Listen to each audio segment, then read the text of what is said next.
Hey, how we doing? It is the live show. Been a busy day, so literally I'm last minute popping on here. Literally, I just walked down here like 3 or 4 minutes ago, so I had to bounce around and get a few things set up on the laptop, of course. Hopefully everybody's doing well. Hopefully everybody can hear me. I don't hear anybody saying no, so I would imagine the sound is okay.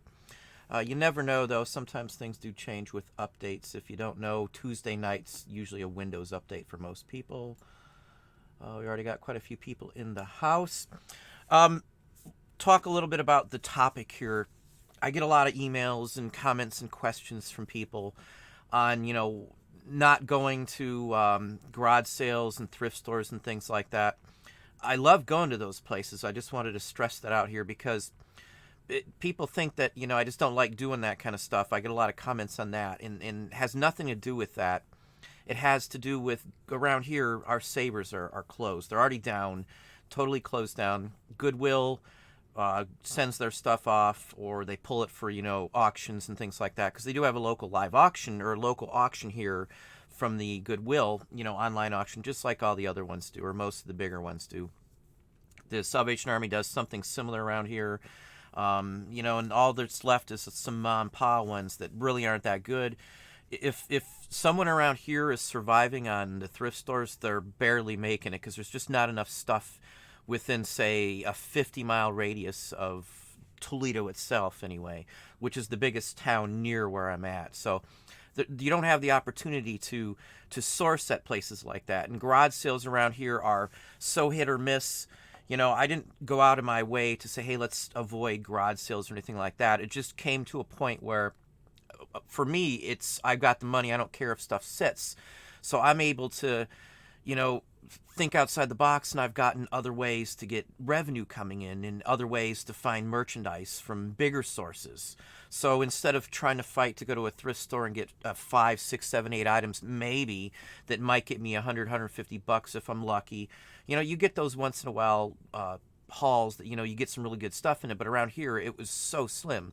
We still go to thrift stores here and there, but not so much to source. So, we're just going to, get something usually, or check out the shirts or something. And, it's not a viable means. So for us, we had to think way outside the box to find other places. I didn't come into eBay to say, hey, let me sell what I sell nowadays. It had no inclinations or any ideas that I would sell the items that we've got in our store right now. Nothing, never was it a thing. Let's just center in on certain items in the store I share with you.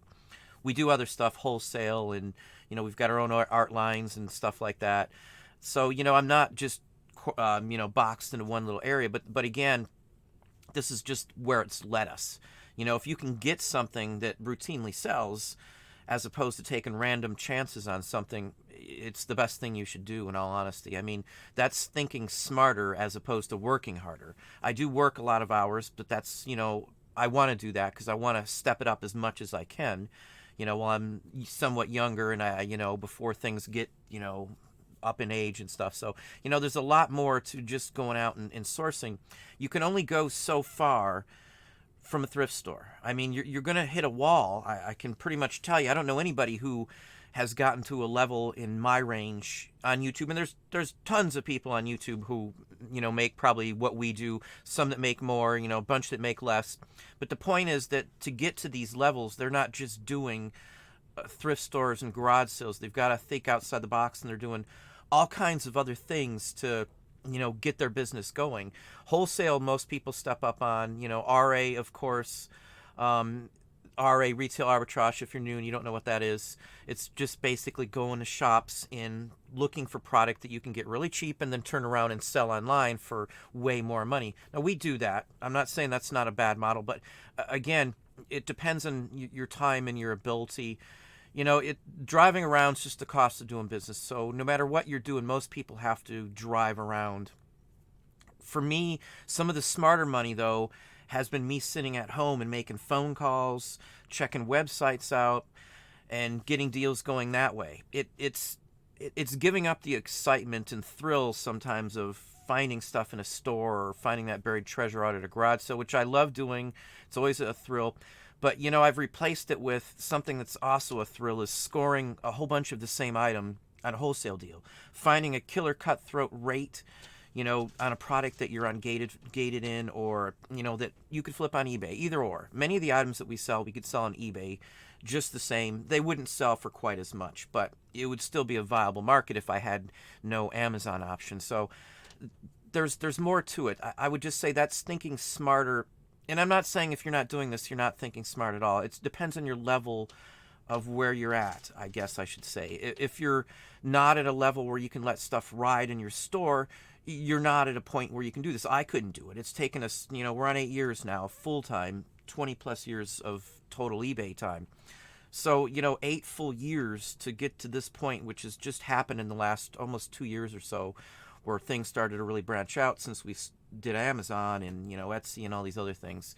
I mean, we've done Amazon in the past and kind of strayed away from it when they changed everything around and started raising the fees. But at a certain point, you realize that there's other options than storing and doing FBA everything.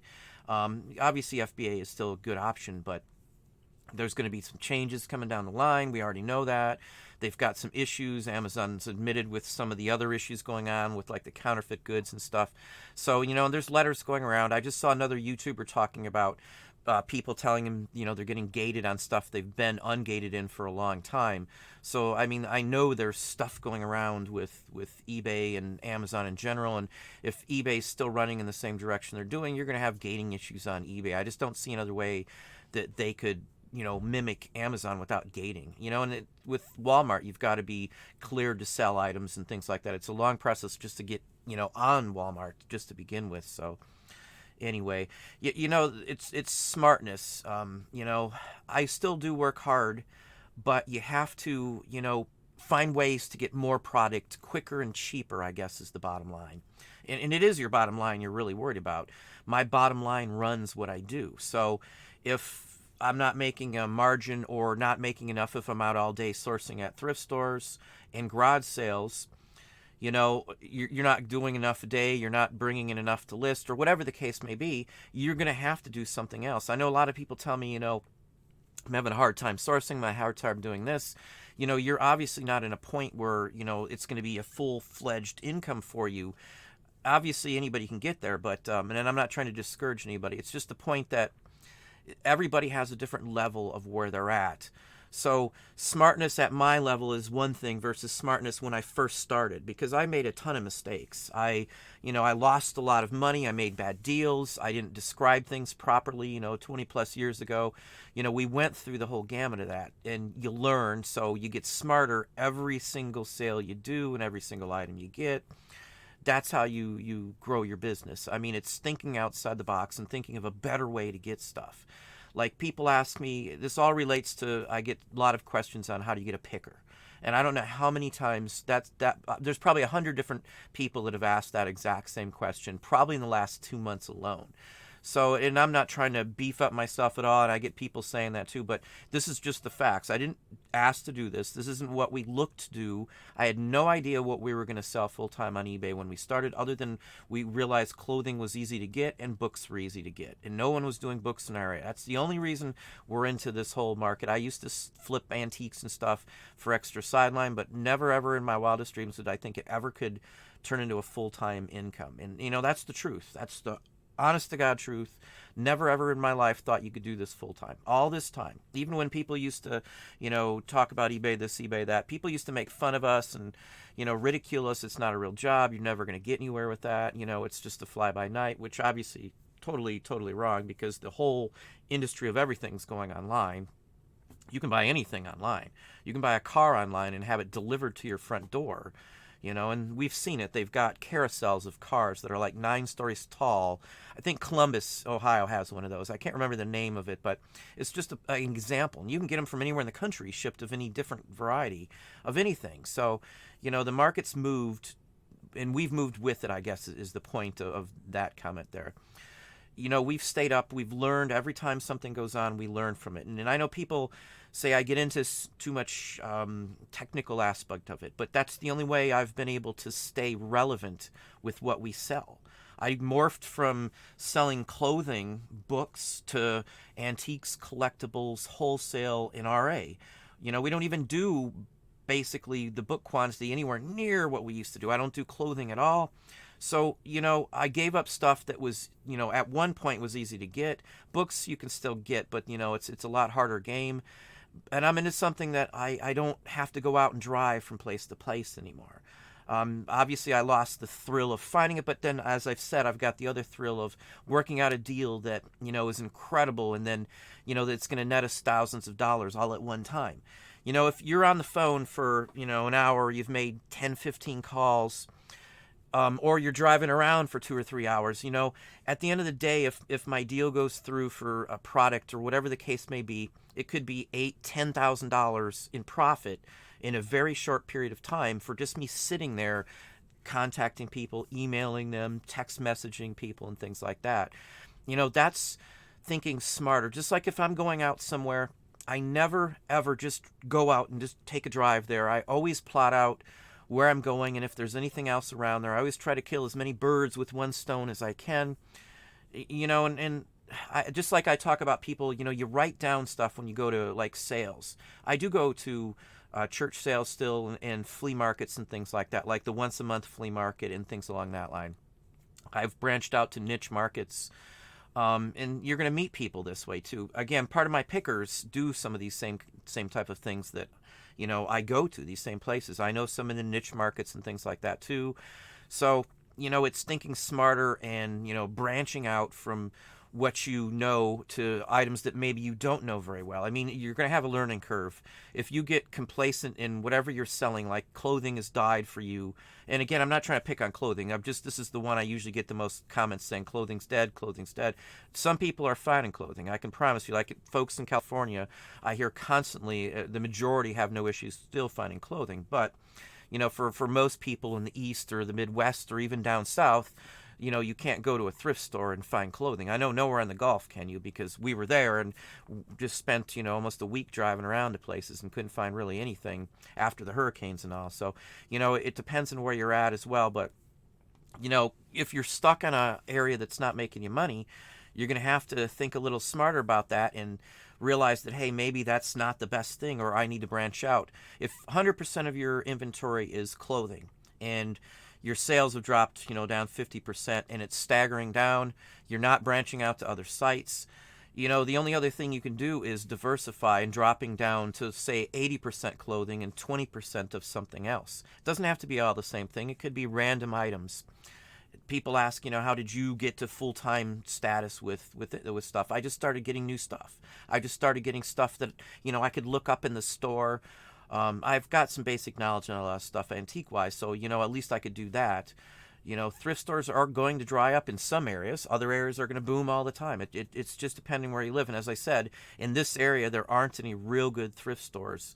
I haven't found anybody that said, yeah, they're making great money in this area on thrift stores. The only folks that I know who have YouTube anywhere in the general area are doing wholesale and collectibles. They still may do garage sales and stuff, but for the most part, thrift stores are a dying breed to find a real good one in my area. I'm not saying, again, it's not that way everywhere, but in my area, thrift stores are a waste of my time, totally a waste of my time. I can go and pray I find something, but it just doesn't happen. It constantly doesn't happen.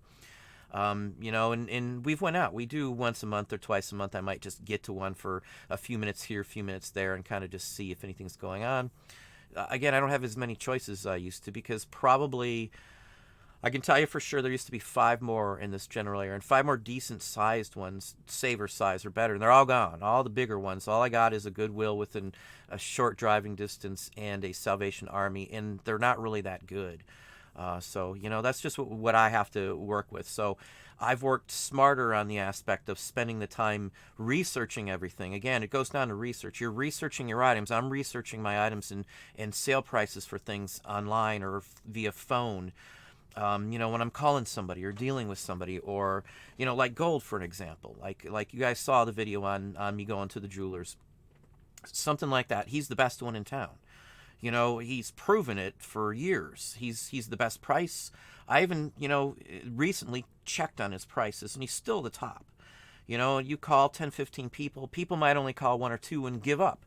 You do that when you're making phone calls, you know you're going to lose out. I call everybody in the phone book if that's what it takes, because you're talking the difference in a couple $100 each time you go in there if you're scrapping gold. So it's a big difference, because that's about what the difference could be. Gold's up a little bit right now, so you know I'm not a speculator. I'm not going to hold it. I'm going to sell it when it's a reasonable price and I've got so much up. You know, that's what I do. Being a speculator isn't the smartest thing if you don't want to lose a little money or you don't want to have the risk. I don't take the risks, so we don't speculate on stuff like that. When silver gets up, we sell it. You know, it's plain and simple. Or when we get a certain amount of it. I don't worry about the rest of it. You know, I know I don't sell or talk about a lot of what other people do, but we do most of what everybody else does other than clothes, and I don't scan books anymore. I don't talk about things that are close to where I could lose some money doing it. I know other people give away some things and stuff like that. Antiques are different because you're not going to find the exact same thing that I just found as an antique in your area. So I can tell you types and likes and things like that, because I'm not going to be everywhere, and I've got my sources, and it's not an issue. So anyway, I don't want to ramble on. Let's see who's here. That's the gist. We'll probably touch on some more ideas and stuff. And I've got some questions that I wrote down. I said the last show I would write down some questions, and I did write down some questions from subscribers on the channel here. So just some basics and things like that we'll just touch on here. I thought that would be interesting, and I know I don't get to all the questions, so I do, as I said, I did write down some questions from the last show, and I even went back and pulled a few from the show before. I don't know how many we'll get to, but I will shout some of those out as well, too, today. Duncan, welcome. How is Australia? I talked to somebody actually on the phone from Australia today, which was kind of interesting. Duncan is from Australia. I think it is early morning there right now. He is, Friday morning. No more spiders. We spray our house very aggressively. Yeah, pizza, happy pizza. I guess he is out pizzaing. I think he went to the beach last Friday, Duncan, if I'm not mistaken. Hey, Penny, how are you doing? Hustle and Grind, Calgary. I probably don't have it here. I was just going to say, I just got something from Calgary today. I got a 1905 postcard from Calgary. I thought that was rather interesting. Some Canadian postcards do sell for some decent money.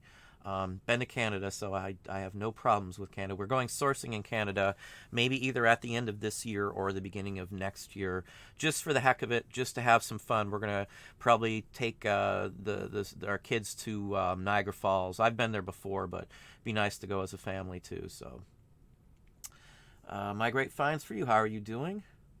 Yes, it is still Thursday. Jacob, how are you doing as well? Wubba lubba dub dub. Good afternoon. I think it's a little later than afternoon, but I guess it depends on if you're on the West Coast. If you're on the West Coast, I guess you could still say afternoon. Ready to learn what crazy thing he's always showing us. I only have one thing. Well, I've got bunches, but I got one thing I was going to show you. Something that I have no idea on a price on this thing, and I'll show it to you. I usually can come up with some idea, but this is something unique. I've never seen one of these. Never even thought about it. I'll show you a little later on in the show. Nothing super fancy, but it's interesting. I'm sure it's a historical piece. I'm sure there'll be some folks that'll be interested in seeing it.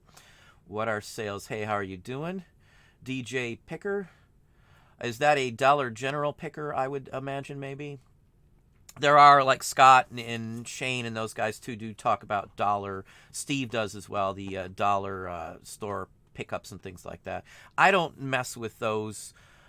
It is fun. Again, as I said, I've given up some of that stuff for... I get a thrill out of getting the money, I guess. So if I make a deal and it's on the phone or it's over, through via emails or text messages, it's a big gusto, feeling inside knowing that you just scored a deal that's going to make you, thousands of dollars. I guess that's the difference in rush. We still go out to antique malls and things like that too, because we buy stuff for ourselves occasionally too, so it's never a bust. Plus I might see something interesting, or I'll run into somebody around here that I actually have bought from, or I've associated with either in flea markets and things like that as well too. So I know a lot of the vendors around here, so I never lose out if I go, because I can at least talk and hear what's going on in the local area. sometimes I find out about shows or events or estate sales or things like that that are going on that I might not know about. Again, that's going around with interacting with people and conversing and associating yourself and trying to get in the loop of folks who do similar items. You don't have to give them any secrets, and it's just what you do. I mean, literally, that's what I do. I've talked to people quite often from all over the place. I talk to locals that I do business with. I share things. Sometimes I'll give some info to other folks as well, too, that are generous in my direction. So, it's a give and take. I give out, referral fees sometimes as well, too. You might end up giving some money out to get a deal, or offering services for free to do stuff just to get in the door ahead of time, or whatever it takes, Oregon Coast Estates, how are you doing? BCR, I'm hoping that is still fine. Happy birthday! You got one more day actually. Tomorrow is my birthday, if that's what you are referring to. I think it does say on my Facebook page, I would imagine. But tomorrow is my birthday. Home thrifters, well, welcome. Lunch break. Now, don't waste your lunch break on this. It's relax time. But again, I never relaxed on my lunch break. Usually I did stuff. When I worked at one place, when I was on lunch, I would go to a thrift store that was 2 miles from my office. I had 30 minutes and I could take up to 45. I just couldn't take a time off later on. And I would sometimes do that on my lunch just because then I'm not killing the time. And I worked in restaurants, so I could eat pretty much anytime I wanted to. But you usually don't take a break, honestly, too much as a restaurant manager or even as a regional. You just have your time and you do it as you please, I guess you could say. Gina, how are you doing? Treasure Experts, welcome. Stony Creek Picker, welcome as well. Hey, Mary, how are we doing? Sonia Sherman from Canada as well. Yeah, we do talk to several folks from Canada. Again, my son's been there several times on his own with his friends. They just got back a few weeks ago from Canada, just outside of Quebec. Hey, Scott, how are you doing? Welcome, welcome. I replied to some comments, including one of yours on there too, Scott. I don't remember the name, but somebody posted a Disney button question. I'm sorry, I do not remember who it was because I was trying to rush earlier to respond before the show. I want to say maybe Rick or Ricky. Maybe I'm wrong. But anyway, it's a Disney Gargoyles pin from 1999 to, say, 2000. It was given away, or a prize at the pit, if you're wondering. And I posted that comment in there, too. It's about a $125 pin in the condition you have it in. FYI. I know my pins fairly well. If I don't, I know who to call. Disney people who still work at Disney. If you don't know, I worked for Disney for 10 years, and we've got a lot of connections at Disney. Just the way it is. Let's see. Larry, how are you doing? Money for Mars, welcome, welcome. Jason Blake, welcome as well. What are sales? Good here, so sound is fine. Obviously, that's what we were talking about. David Rubino, welcome. Brian, how are you doing? Where are you from, Don? I am from Ohio originally. I was born in Toledo. I live outside of Toledo now. I've lived all over the country. I met my wife in Florida. We got married in Florida at Disney World unofficially. My wife's from Mississippi. My oldest was born in Florida, and my youngest was born in Virginia. So each one of the 4 members of my family were born in a different state. I was a regional, and we traveled a lot. So my life has been all over the country, from East Coast Boston all the way over to California. Whittier we stayed in for a while. Up in the Boston area, we stayed in Salem, Saugus area, if you know what that is. I think it's, I can't think of the other name of the town, but there's another town right outside there. We even stayed at the House of Seven Gables for 2 nights. I'm sure somebody's going to know what that is. It's a very famous book as well. Let's go with the Johnsons. Well, hello from Wales. Midnight there. I used to have some friends, and I think I missed a few folks, but I'll pop up. I see Richard there right now. I did respond. I think Richard had a question too, but we used to work at Disney and we used to know quite a few people that were from England, and one of my wife's good friends was from Wales. She had another one from Ireland, and we got along very well with no offense, the Brits. That's what they used to tell us to call them. Just call us the Brits. And very pleasant folks. Every single one I've ever think I've talked to. I don't think I've ever had an issue ever in working at Disney or somewhere with anybody British. There was always very pleasant, smiley. Almost kind of always reminded me of a jolly person. I'm a big Monty Python fan too, so I get the humor. I used to watch Faulty Towers. Are You Being Served? Blackmore's Otter, I think, is the other one. John Cleese was, somebody I've always liked, and we actually got to meet Graham Chapman shortly before he died. They were going around for a Life of Brian tour, and Graham Chapman was at University of Toledo before I went there, obviously, way a long time ago, and I got to meet him. We got his autograph and all that kind of stuff. He talked about the movie, and then it was a free showing at the university. It was really an interesting evening. It was more educational on anything. It was insider stuff about Graham Chapman and the Monty Python crew. So Eric Idle's great too. Michael Palin. They're all good guys. Terry Gilliam, of course. I love the animation. But anyway, if you don't know any of what I'm talking about here, look it up, please, because you're missing out. The Argument sketch is one of my favorites. The Lumberjack, of course. But I'm sure if you're from Wales, you definitely would know what I'm talking about. Hey, Carl, how are you doing? With unnamed old photos of people, family shots with no names mainly, what do you advise? I'm talking CDVs, cabinet photos, etc., where there is nothing too special. If there's nothing special, they go in a lot, almost exclusively. If it's a postcard and it's just a woman with a real nice feather hat, I put those all up. I list them each separately. If it's a nice hat, look at the hats on the women, and it's like at RPPC. I get $10 an average for any good one, and they're going to set for 5-6 months, but I almost always sell them. You can look through the store. I don't really have any up right now, just because I haven't bought any big lots of those items recently. Hang on just a second here before I forget. Well, thank you, J.I. Jacqueline, if I'm not mistaken. Again, I'm terrible. I see so many names these days that it's a wash, and I know you are in my Patreon, so I do apologize. I do appreciate it. Happy early birthday. Well, thank you. Yeah, it's just another day. The wife, we were just joking about that. I don't honestly pay attention to it. We're not going to go out. We're not going to do anything special. I asked the wife if she wants to go out for hers or whatever the case may be. We do go out. We were just out and got steaks the other night. I don't even remember where we went. Maybe Longhorn or something like that. I don't even remember where we went, honestly. But we went out and had steak. Did the Godiva at the mall, and I think, I don't have a new shirt on today, but we bought some clothes and stuff like that too. I don't go to thrift stores for clothing too much, because around here it's terrible. I'm being honest. Either that or my taste is so out there that you can't find it. I'm luckier at the mall on some occasions. My Elvis shirt was one of my better ones. I loved this shirt. It was just awesome. But anyway, let's pop back up here. Richard, I think you had...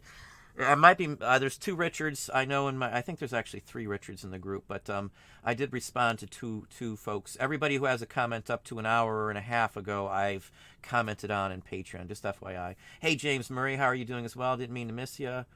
Money from Mars as well. Let me go back to Carl's question here a little bit. CDVs can be a little different story, too. A CDV of a normal person... you may think it's worth nothing, but the maker who actually took the photograph could have some major meaning in it. Look up photographers like a Brady or something like that. We've had many, probably there's a half a dozen good photographers that could be stamped on the back of a CDV, or even a cabinet card for that matter, that are highly collectible and will hold a net value well above just a standard image just because of who took it. Like P.B. Green or something like that, like a stereo view from some of these specific ones will hold a much greater value by some. It could be the exact image almost, taken almost at the exact same spot, but one by one photographer can be worth 10 times what the other one is just because of notoriety.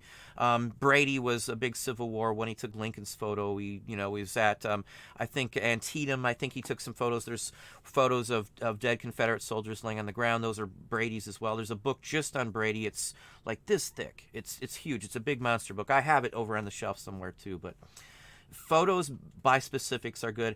If they're doing anything, it's just a normal person in their CDV or cabinet card too, and they're fishing, or there's a weird doll in there, or there's a funky pin or something unique on their shirt, or one little ribbon on their shirt, or there's something unique on their belt. I always, blow those up on the PC. I'll scan them, a real nice scan real quick, and I'll enlarge them on some graphic software, and I'll try to read what's in it. Just like street scenes, probably 75% of street scenes from big cities I can identify. Almost 100%, yes, this is what it is, even if it doesn't say, because if you look enough with the Loope, and there's even something, I won't buy ones that I can't see enough in there of any kind of image, whether it's a real photo postcard or a real picture or a cabinet card. You want to be able to ID it. Yeah, and many times, like I showed you a cabinet the other day of some women at the YWMCA, or the Young Women's, I don't remember what it would be called, YWCA, that is what it would be called. But it had in real light pencil what it was, where it was taken, and the whole works on the back, which people miss that kind of stuff. So there's other factors to ID stuff sometimes. Standard photos, though, if there's not anything special, any of the things I just mentioned, or a car in the background, or if it's an occupational or anything like that, it has to have some specialness to it. Patreon, again, somebody had posted a photo of what looks like a machinist. I responded as well. Occupational postcards, real photo or real picture postcards, whatever you want to call them. If it's somebody doing an occupation like a furrier, or I can't think what a horseshoer is called. I think there's a technical name for that. But something like that, or a dentist. Real photo or real picture postcard of any kind, of a dentist with somebody in a chair from like 1940 or before. They go like mad. I have never had an issue. And if you've been following me for any length of time, I sold a dentist photo, a CDV, not too long ago for almost $800. And it sold straight out, no offers, straight out, full price, right off the bat. So I have experience with dental stuff. I sell a lot of it. I've got a semi-hospital dental cabinet that we own, that we store stuff in. So I love the dentist shop. Some of the tools, dentistry I use for carving and molding and sculpting, because they're perfect for that. You can buy a set off eBay. You can buy them off of Amazon, even knockoffs. So they're fine for working with clay. Just FYI. I know that's kind of off topic, but let's veer it back over here now. I've been running a mile a minute, so I may be going a little fast here. I'm sorry. Literally, I've been up since like 5:30, and I haven't stopped, doing something since literally then. I had employees and the whole works today too. So school starts back up next week. Everybody wants hours in this week, so it's been a madhouse here. Next week it'll be totally different. I'll have days to myself again in the daytime when kids are working and things like that too, or not working but at school. So build business partners where possible. 100%, Duncan, you are 100% right. I'm building an old letter site with an American. It's called Subito. I'll go back and write that one down. I don't mind you calling something else out like that. Duncan's a fairly good guy there. Well, I shouldn't say fairly. He's a very nice guy, very friendly, very helpful. I might have to look into that there, Duncan. Well, thank you. Just out of curiosity from Scott, your perspective if one was a new seller, what is your opinion on collectibles online sales during a recession? I haven't seen it. The people who spend money on collectibles already have a extra bit of income, at least for the most part, at least what I sell. The older the stuff, like the paper and stuff, it's a large number of what I sell, I'll say, goes to like historical societies. I sell stuff to even film studios and famous people to some extent, people who write books, historians, as I said, historical societies, museums. Probably half of what I sell goes to places like that.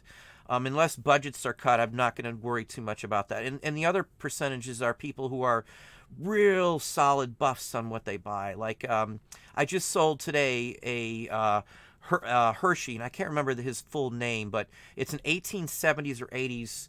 The guy who founded Hershey's ice cream and Hershey's chocolate bars originally had like a cake manufacturing shop. In fact, I will show it in my next What Sold on eBay video. And I'll promise you I'll remember that to put that in there. But I sold it for $175. This person doesn't really care about the money. They're a historical collector of everything Hershey. as far back as you can go. And the oldest things you can get are these cards that I have. They're like 1878, and it's just some little street address on it. Nothing fancy. The one I sold has a egret on it, standing on a like a river, and it's it's already mailed off. They paid immediately. I mean, just that quick.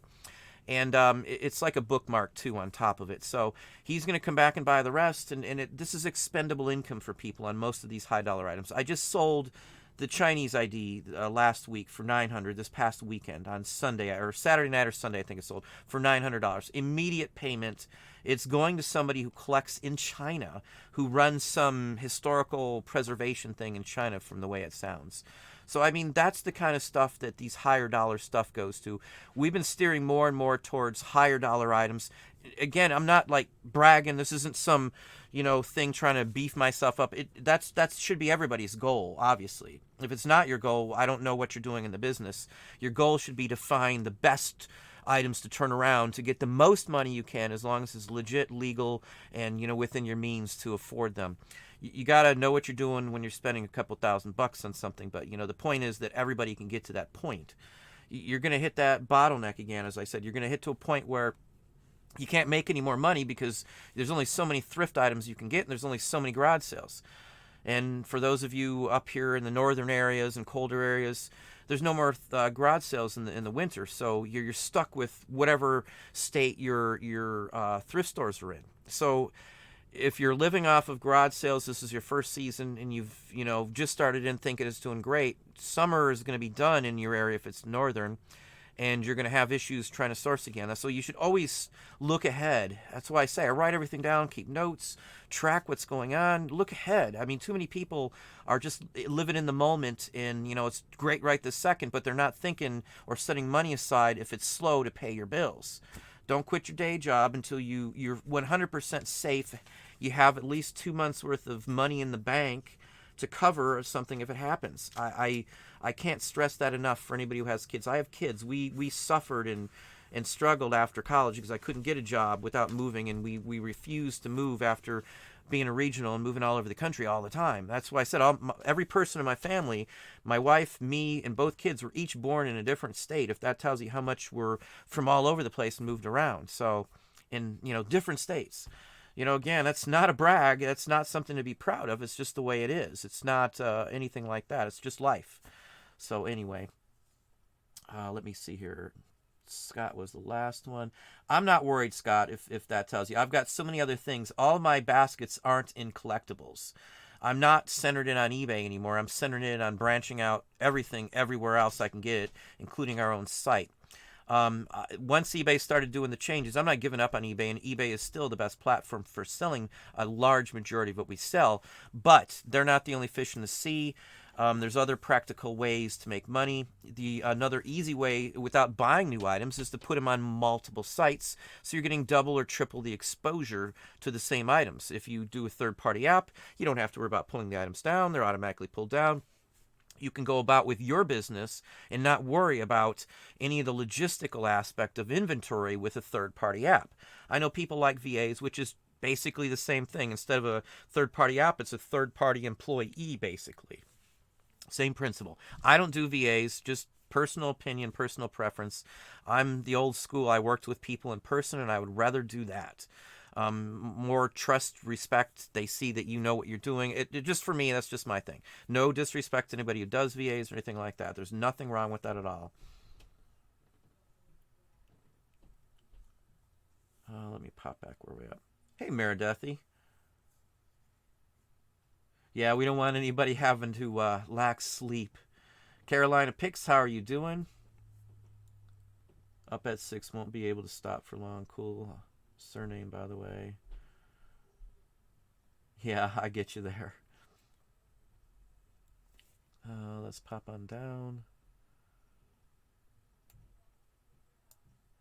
My feed's terrible, so again, it's bouncing all over the place again.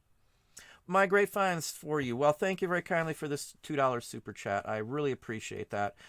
I didn't see it till just now. Again, my feed's just all over the place, so I can't rely on it.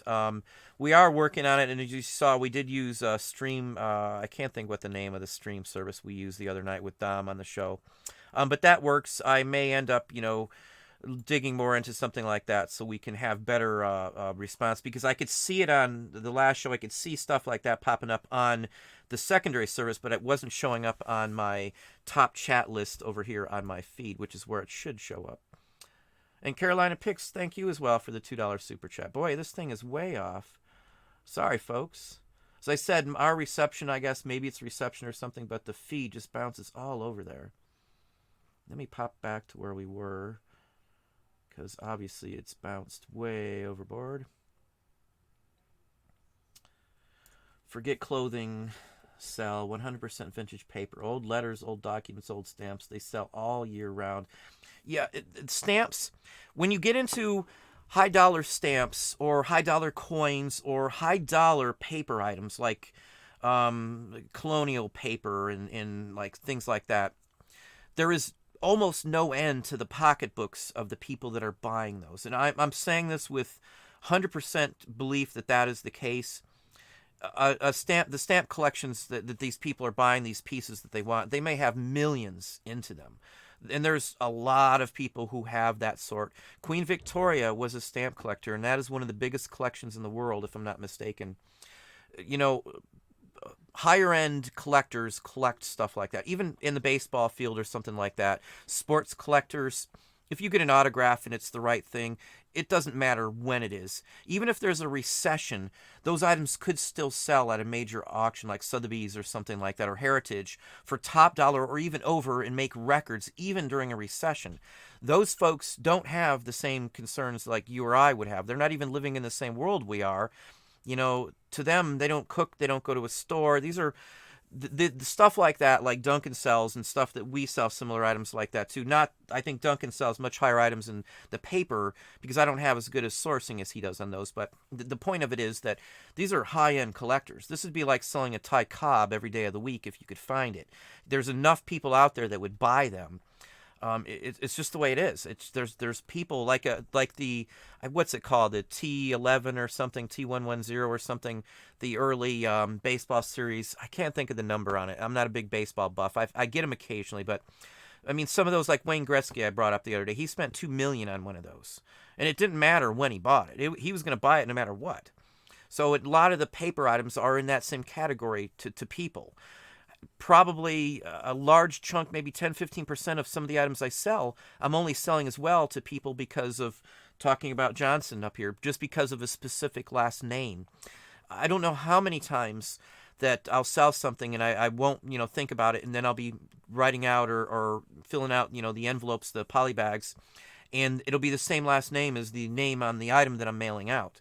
That happens at least 10 or 15% of the time every single day. If I'm selling 100 items, 10 or 15 of those are going to be based on someone's name being the same last name on there. They put them on the wall. Maybe it's family members. It's not even always family members. Sometimes it's just the same last name is so unique that you'll want to get it for that reason. I mean, my last name is fairly unique, and the majority of every person I've ever run into with the same exact last name as me anywhere even if when I've been 100 miles or 500 miles away, have had some sort of relationship to me, tied back to when my family came over here. I know when the majority of the people with the same last name as me came over here, so my family was from Germany originally.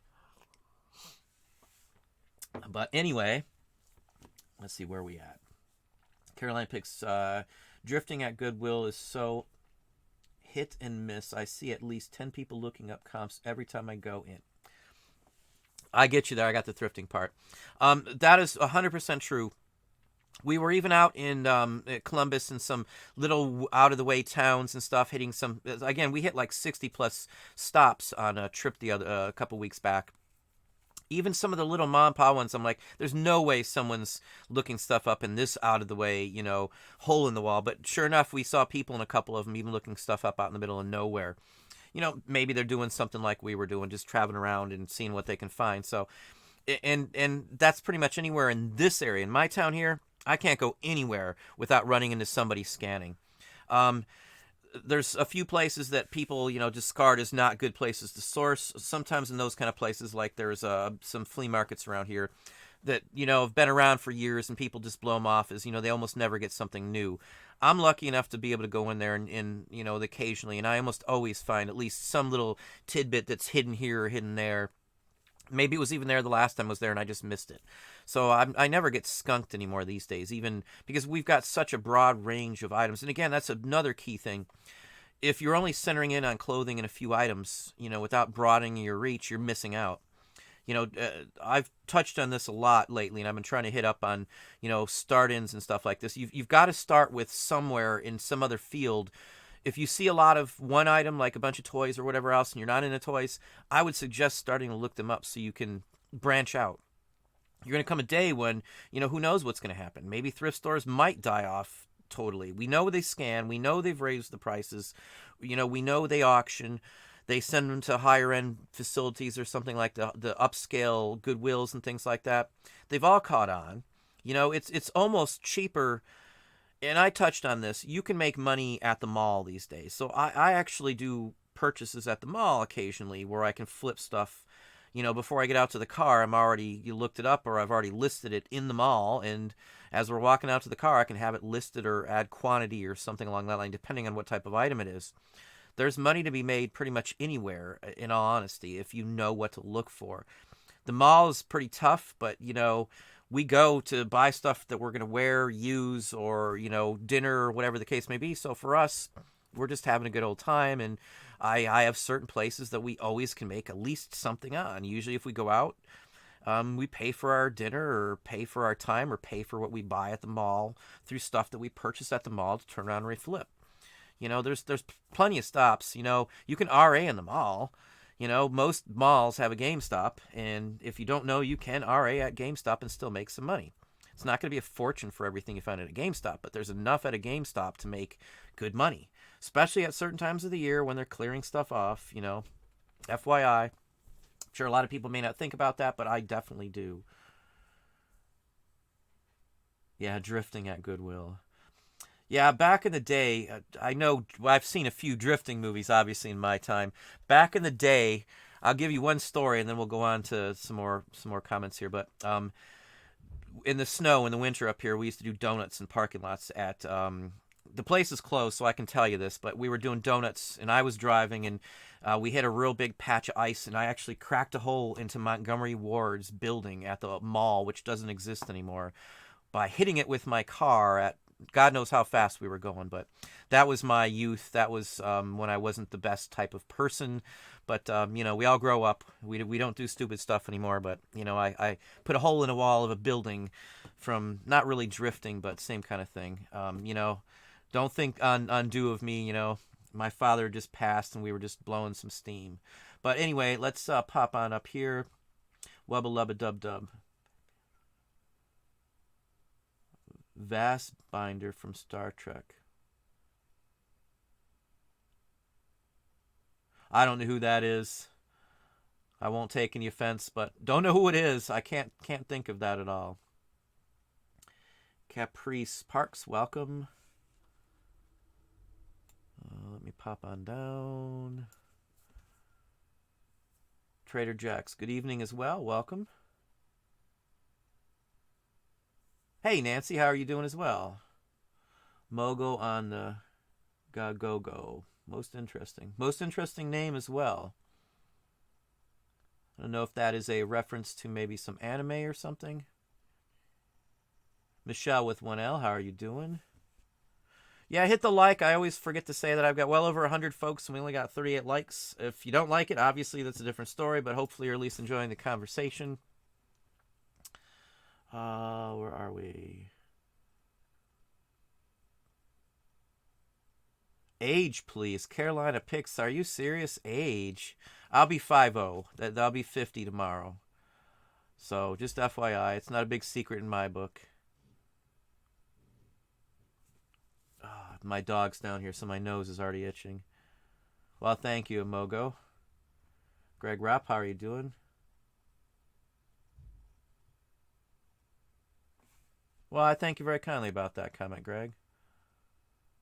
I just talk real. This is what we do. This is all I do. So, this has been my business for 8 years. I just do selling online. Most of that just eBay.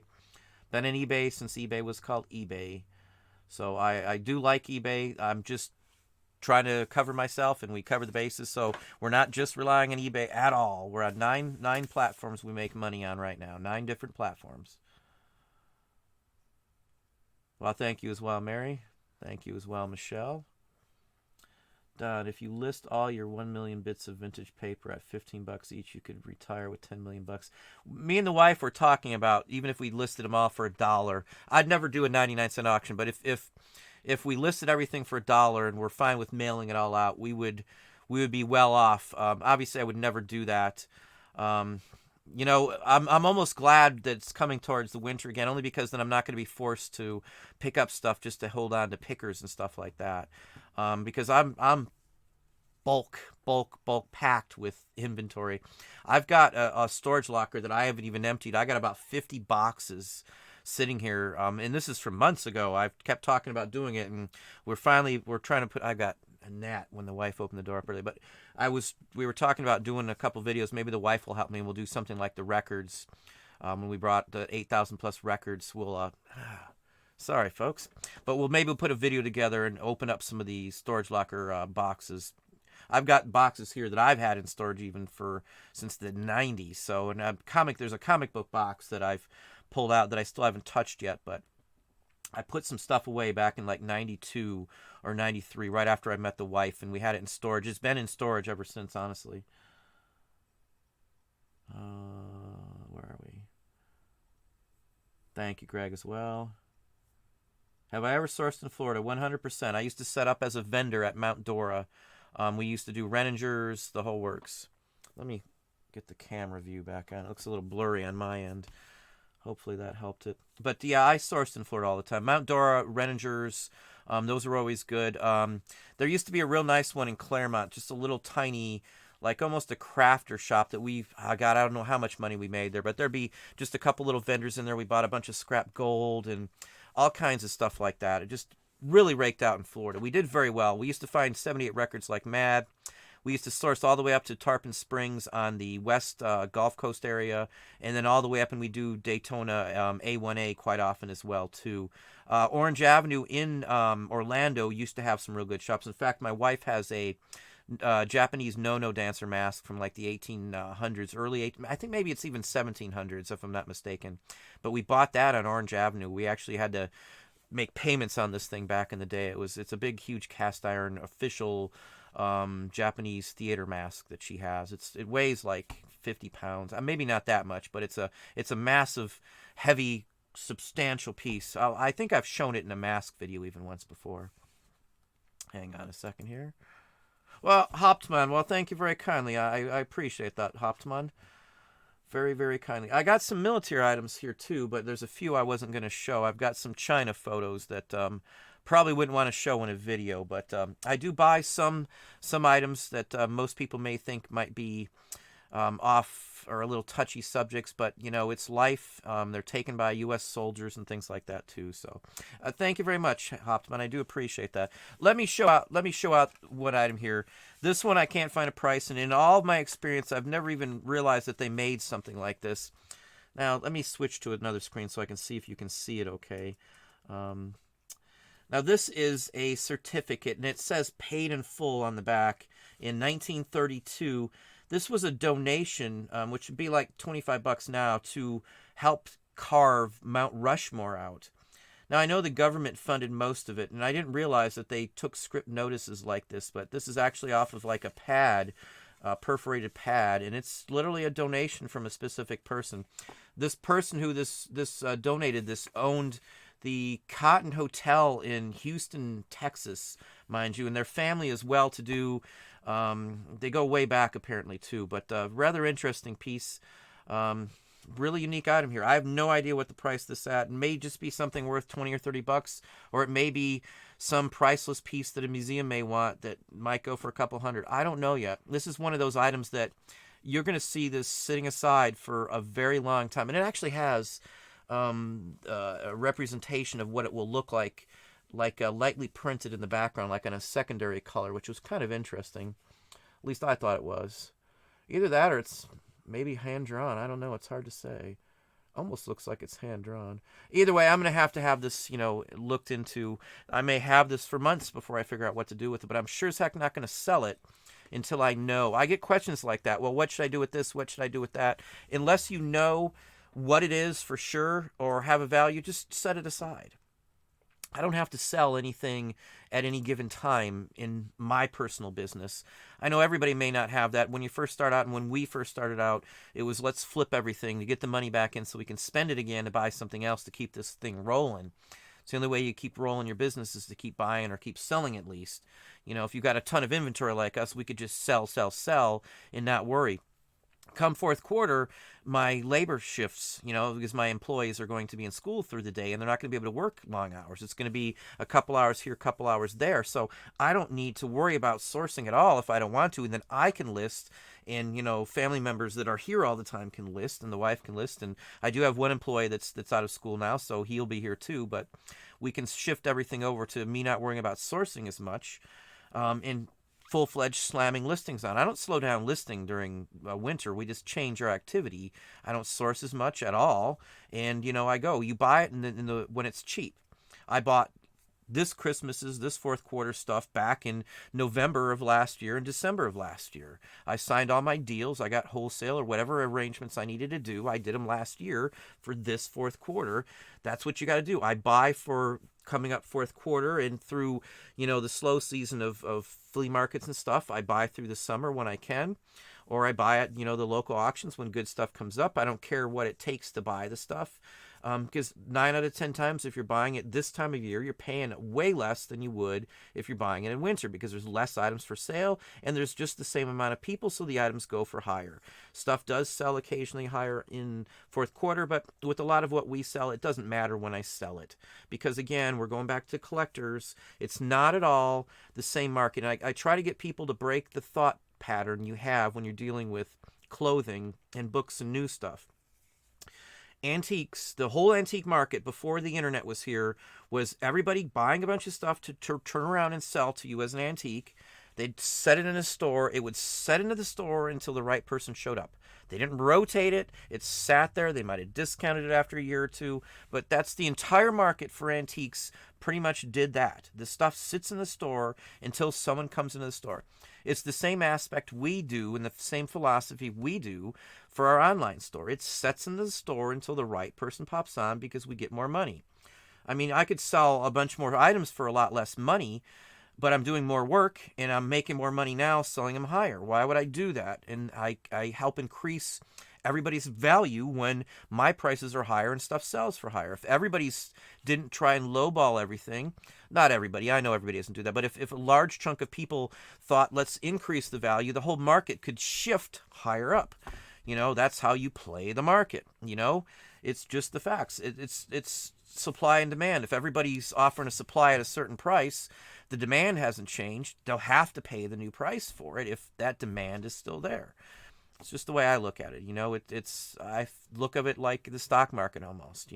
You're playing it on this. You're holding out for the long run for the best price you can get out of something, and it's just the best way to do it. Just in all honesty. Let me see here. Where do we go? Let me pop down here. Yeah, my feeds just bounced. Just a second. Yeah, thank you, Duncan, as well.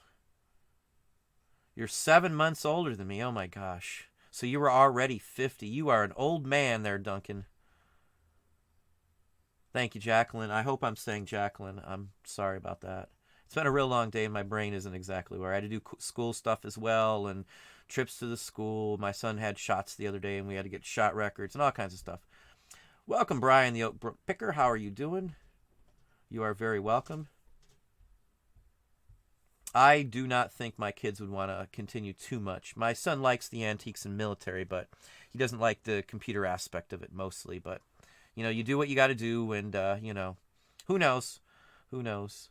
He wants to possibly go for a degree in like some sort of history or I don't know, even a military almost degree to some extent. He was in the drill team and all that too.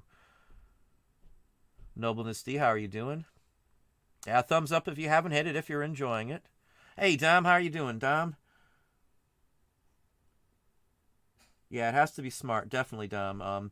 We had a show with Dom, if you hadn't seen just the other day. It was a real good show. I got a ton of good responses, Dom. I meant to text you actually on that earlier today, but my day has literally been off the hook. 5 minutes before the show came in, I turned on the light. Usually I'm 20, 30 minutes ahead just to make sure, but I had to get my thoughts together at the very last second. It was that busy today. Rummage for riches. Don, do you have a video on creating postcards from old photos? Unless you own the rights to the photos, I would not try and do that. The person who took the photo either has to give you permission or you have to have the exclusive rights to it, I should say. I do talk about producing postcards on your own. The Art Professor channel will be up probably this weekend, and I'm going to go into all that kind of stuff in there. I don't want to mix up the art businesses and how to sell art and do stuff with art with the collectibles on here. It's the only reason I'm doing the second channel on there. It's not for any other basic reason.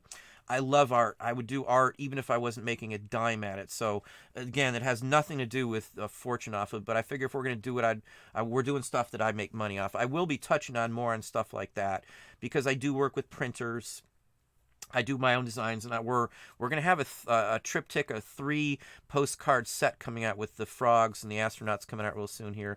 I actually have a listing ready to go because somebody asked to buy one. Fortunately, I was so far behind I forgot to even get it ready for today. It was supposed to be ready, so I'll do a call out or something for if anybody's interested in buying something hand signed and original. But anyway, answer to that question was yes, though. Well, thank you, Dom. Very much appreciated. Yeah, Leo. Yeah, again, thanks, Mike Grapevines, for the super chat. And yes, I am a Leo. Cornelius. How are you doing, Cornelius? Richard, let's go. I'm starting to plan a trip for my family to Wales next year. Is there a good time when the weather is mild, but it's not? That's a good question. One of these days, I'd love to get over there myself. Yeah, I'd love to go there too. That would be neat. I'd love to see the vintage stuff. We were in the Boston, Salem, the whole area, and just to go into some of the houses that were built in like 1600s was really, really impressive to me. I love that kind of stuff. Hey, Merrick X7, how are you doing? Welcome, welcome, welcome.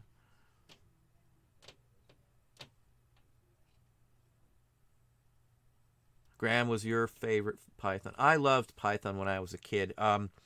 From where I live, my family had a real tall TV antenna. There wasn't cable or anything like that. And we could pick up Windsor, which is Canada, if you're not familiar, whoever's out there.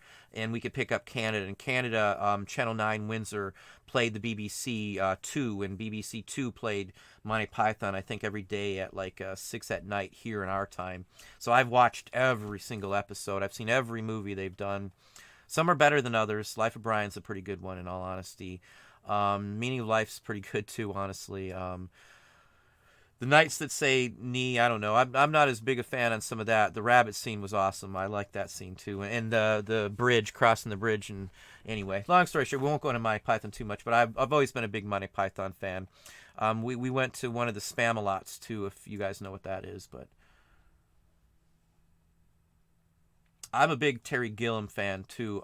Just the animation. I watched a special here on YouTube if you want to know how he got the idea and some of his earliest animation, which was really neat because I love doing animation, and I did the 8mm film animation frame by frame when I was a kid. Many of them. I spent hours doing that as a kid.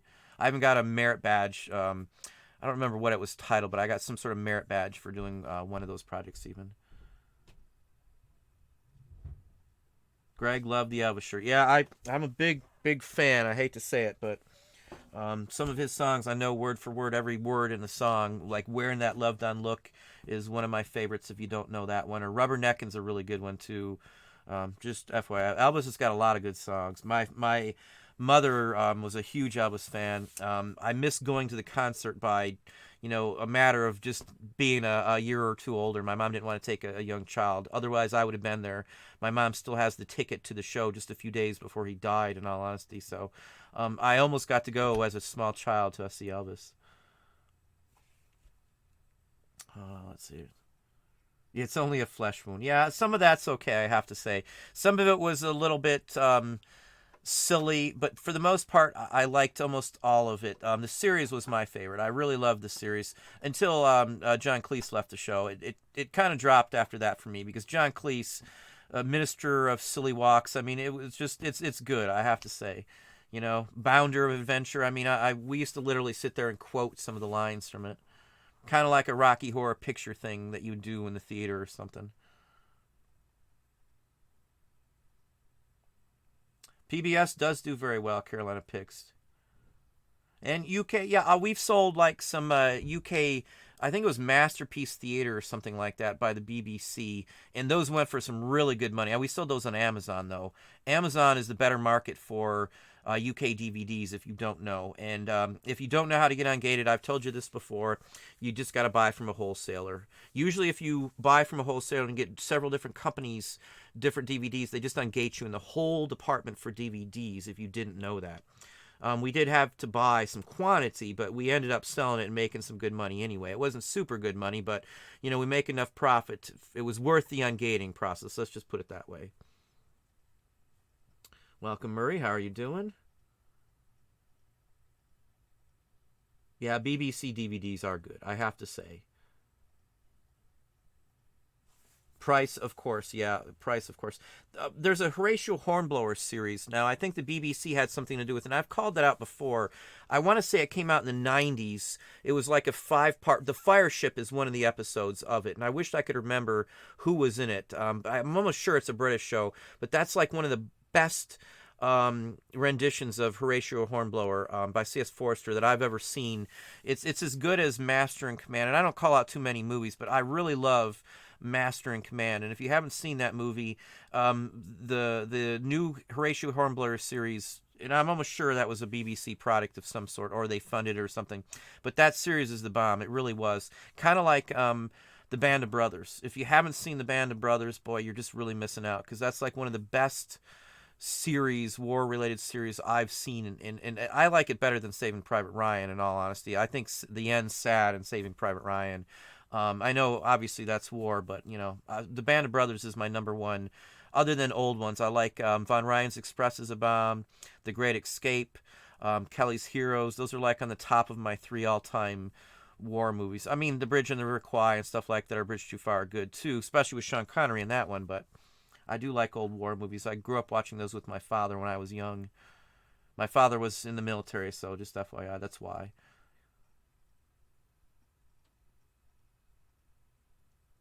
Paul Tidwell, I think I'm up in Toledo shooting a football game in September. Well, you're welcome to send me a note and let me know. Maybe we can catch up, and maybe I can get a little get-together maybe in September if you're interested. Yeah, library sales aren't too bad, but I run in there, and what happens at a library sale around here, there's like 50 people scanning books because there's just not many places to do it around here. There'll be people from Detroit, which is over an hour away, hitting the big sales here in town, and it's just, I don't fight anymore. I don't go out and fight. I hate the greediness of some of the folks out there who are just trying to score at all costs. I'm not like that. If somebody wants to fight or yank something in front of me that I had first dibs on, it's not worth my hassle anymore.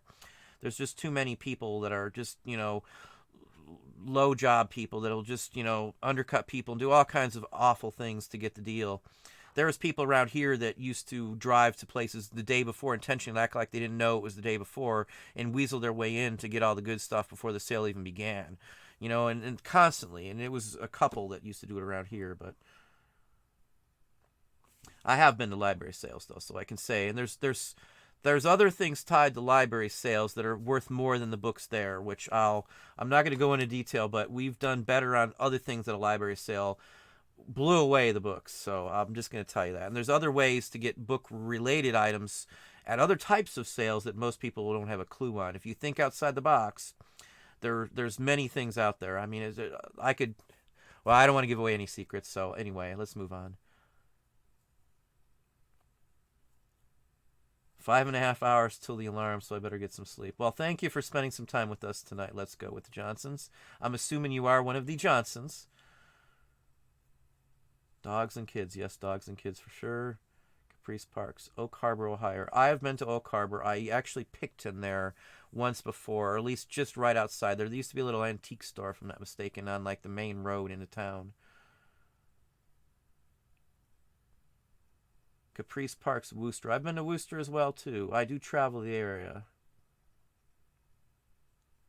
Yeah, it was $900 Marrakech for that last item. And we sell stuff, 500 plus quite often. I used to think, wow, I was all excited, but after a while, your connections get better. You get more knowledge on it, and you're able to turn stuff that maybe you might not have thought was worth as much up higher. I crank my prices up. I constantly sell stuff in that range. $100 is nothing anymore if I sell something anymore, especially in cards and postcards and paper. I don't even think about it anymore. And again, somebody's going to say I'm bragging. It's not bragging. It's just the way it is because it happens all the time. 8 years ago, that wasn't the case. It's taken us 8 years to get here. So, I've paid my dues, I would say. Worcester's a nice little town, and so is Oak Harbor. Yeah, we sourced all over. We went to Centerville and Columbus and the Hocking Hills area. We went all over the place sourcing through Ohio. So I've been all over the place sourcing. My feed just disappeared, so hang on just a second. Oh boy, my feed just bounced way over. Hang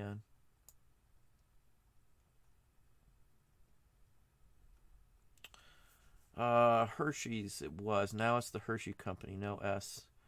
Okay, yeah, that's fine. Yeah, you're perfectly right. I think the guy's name, it's got a first name and then just his initial middle name, and then Hershey is his last name, and that's all it says on there.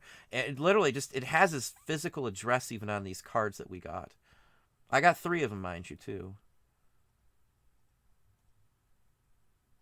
Oh, yeah, okay, I got you. I didn't see the next line. Sorry, yep. A&M Hunter, how are you doing? Yeah, I know Hershey, Pennsylvania. I've been by the amusement park as well too. Used to be like a little tiny thing. I actually got a pen the other day from there used to be like a restaurant, Hershey restaurant before the park, and it's a pen from like the 30s that I have, or I think it's in the 30s somewhere. We just listed that. It's a retractable vintage advertising pen. In fact, I just sold a couple pens today. We just listed a bunch of pens and mechanical pencils. Jordan listed those for us yesterday, and I sold 3 or 4 of those already for $30 a pop. So we did 120 in just pens yesterday out of 4 pens, which was pretty neat.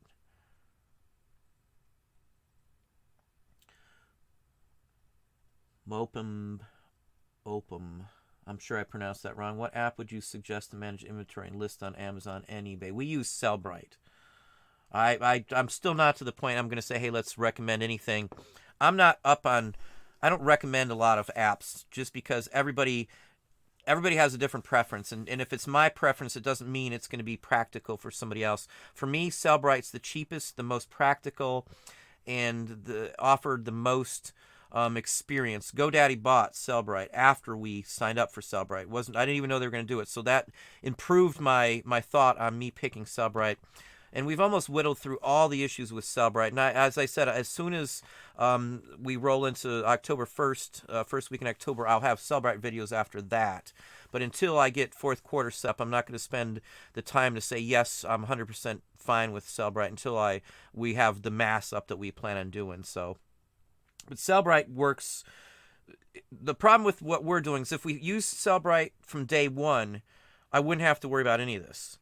If you start off early and do it, and you pay, it's a minuscule amount, as long as you're ungated in the items you want to sell, or you can sell them. I can sell collectibles. I'm ungated on collectibles, historical, advertising, DVDs, LPs, all that kind of stuff on Amazon. So a majority of what I share with you here on the store, I can up them to there. I can put them on Etsy and other platforms if I wish to too. So that's part of increasing your business without spending another dime. You know, the amount of money I've paid for every month of Sellbrite that I've had. So I've sold enough to say, hey, I'm making enough money off of Sellbrite to keep going with it and expand even further. You know, so I can't complain money-wise. There's just some issues with it. And I'm not saying it's a Sellbrite issue. It's a platform issue because one platform does things one way, and the other platform, has different designators for categories and things like that too. So that's the issue with syncing them up. If you started off from scratch and did Sellbrite from day one, you would just list everything in Sellbrite, and you wouldn't even touch eBay or Amazon. It would just automatically post to those sites for you, or Etsy at the same time. So you wouldn't have these issues that we're running into now. But we have to import listings, adjust the listings, and then export them after we cancel them. Just importing the listings into Sellbrite won't do it for you. What you got to do is import them, end them on eBay, and then delete them from any other site, and then up them from Sellbrite only, so it's a new listing. Because if you've already listed it originally on eBay, it doesn't have everything tied into Sellbrite. That's the other drawback, but every other site I've heard, or a third-party app I've heard from everybody else I've talked to, has those same drawbacks. So that's the drawback on it, is the way that it's done, the way you have to do it. So, nowadays we try to list everything from Sellbrite first, so I don't have that issue. So going forward, the listings are fine, but all the, thousands and tens of thousands of listings that we do have, we've got like 66,000. So out of all those, the majority of those aren't up anywhere else other than eBay. We do own a copy of them, though. So I could shut down eBay and I'd still have all my listings. So, that's the other thing to think about, too. It's a safety factor, too. It's a safety net, because if eBay loses your stuff, you still got it. Photos and everything tied to it, just like it's a listing still. So that's the key on having stuff like that. Hey, Miss Mimi, how are you doing? If you haven't seen it, too, I do have the two-part Bolo list up on Patreon, too, Miss Mimi. A&M Hunter, how are you doing? Well, thank you very kindly. Hey, Jerry, how are you doing? It's never late as long as you see the content and you get out of it what you want to.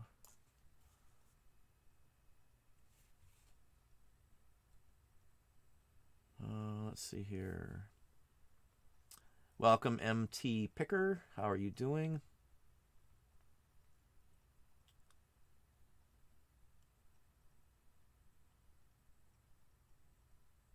Took him a while to get top hat comment. Yeah, if you're talking about the super chats, mine doesn't show up. I didn't get the last two. I don't know what's going on with it here.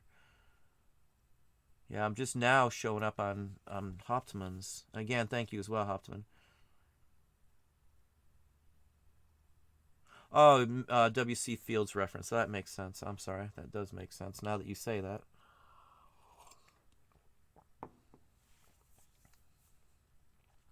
Thank you, Money for Mars. Page not found on Instagram link. I'm the auction professor on Instagram. It should be correct. It's possible at the bottom of this. You can look in the description or the comment section. I have another link that should be correct. If you're talking about mine, I'll double check it before.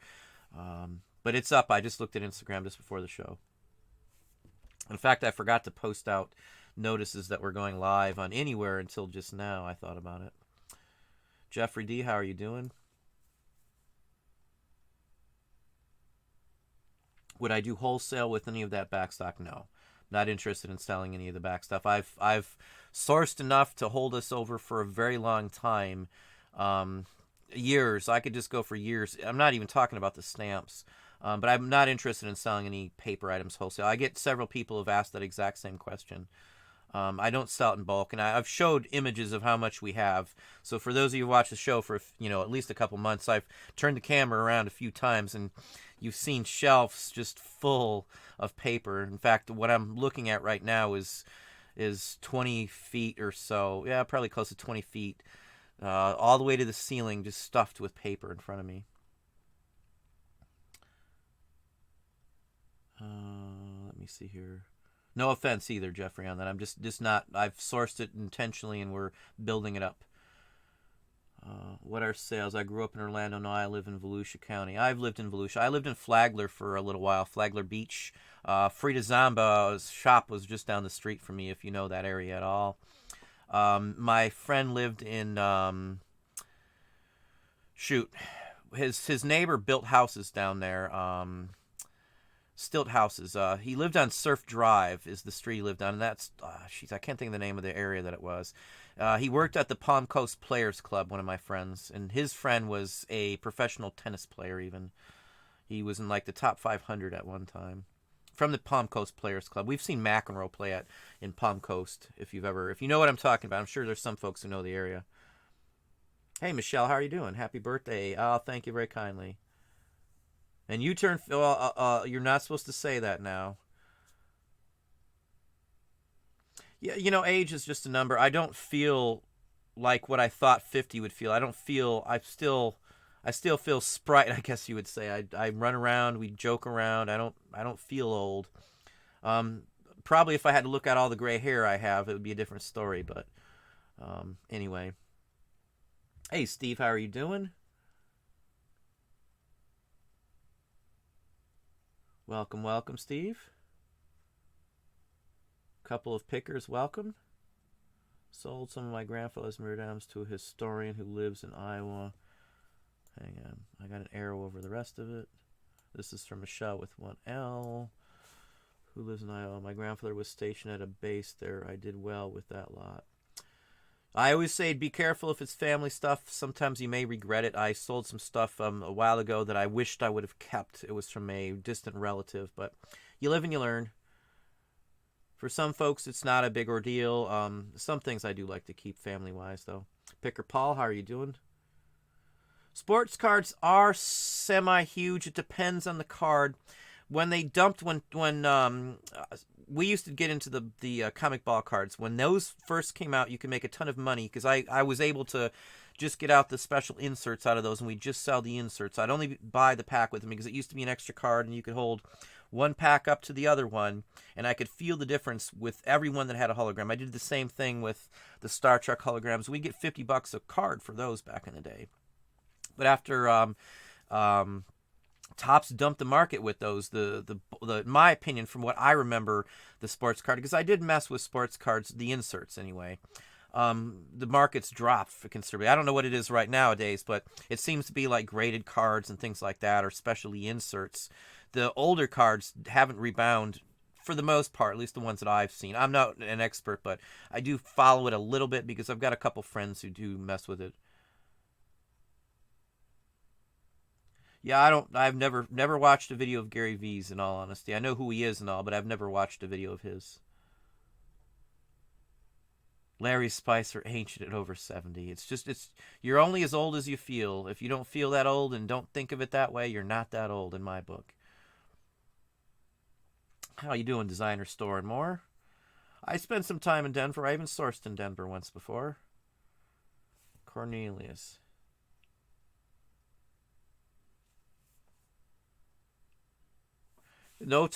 Cornelius, there's no wrong time to start selling, honestly. It doesn't matter an age or anything else. A lot of retired folks do it. You could say I'm retired from working for somebody. I mean, I work for myself, but, it's a totally different life nowadays. I don't have the concerns, worries, or any of that stuff anymore. I never dread getting up and going to work these days, I should say. Maggie Doodle, how are you doing? And thank you as well, Steve Elmore.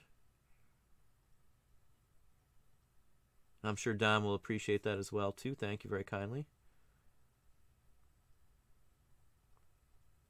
And you've been selling paper since 1969. That's when I was born, so you've been selling it before I was around, probably. Let me see what time it is. I don't know how long I'll go tonight. It's been a real, real long day, as I said. Tomorrow's going to be a little long, too, but after that I can relax on the weekend. 10 a.m. in Sydney, Duncan.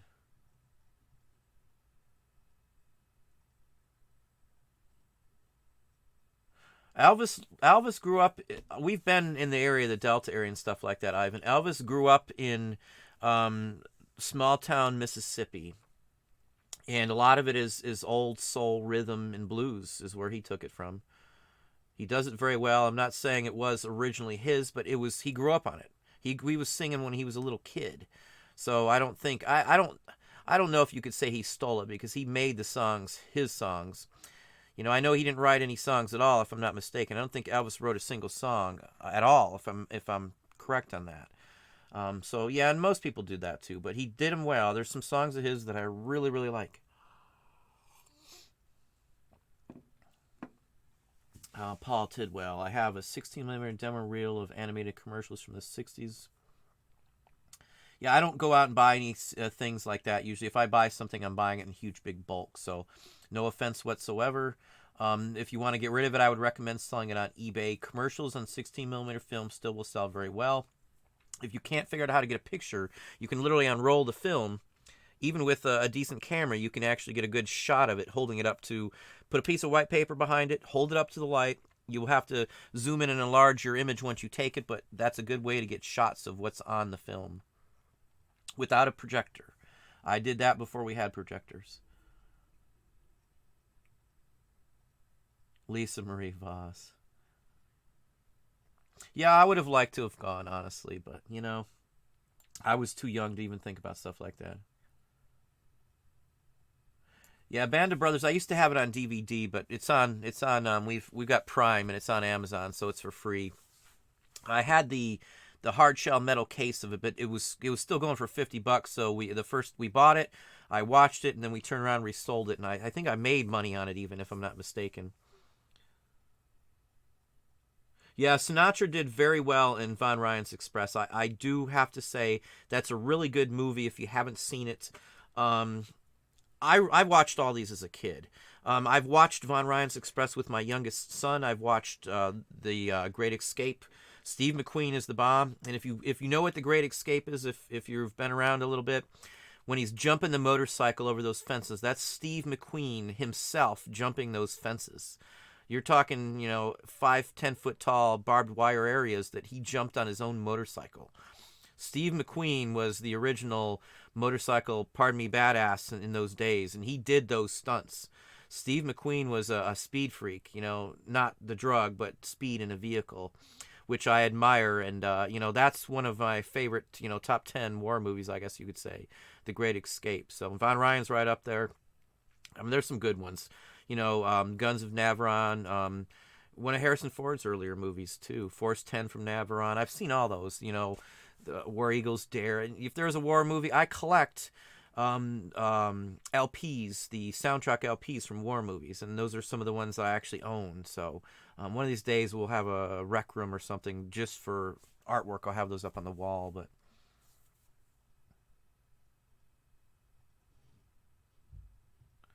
Mary McQueen, your son was in Medal of Honor. I do not know what Medal of Honor is.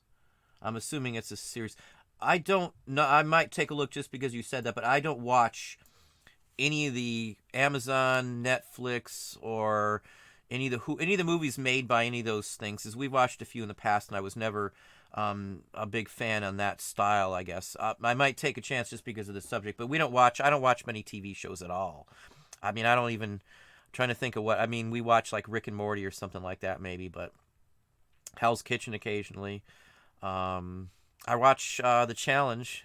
MTV's The Challenge. I know that sounds kind of odd coming from me, but we've watched that since, MTV was around. I grew up before MTV, and, when you had to call your provider and get it. And we didn't even have a provider, so I never had MTV as a kid, but, I remember when it came on, so I've watched The Challenge and some of that stuff forever since, it first came on, so I guess it's just a force of habit.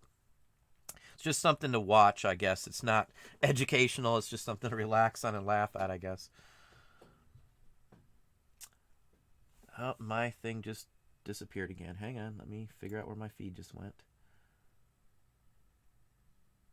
Here we go. I might check that out, though. Medal of Honor. Cornelius, how can you find my store on eBay? All you got to do is you can look in my Facebook group. I've literally got a link to one of my items. Or if you look at any of my What's Sold on eBay videos, you can see my name in there. I don't type it out, though.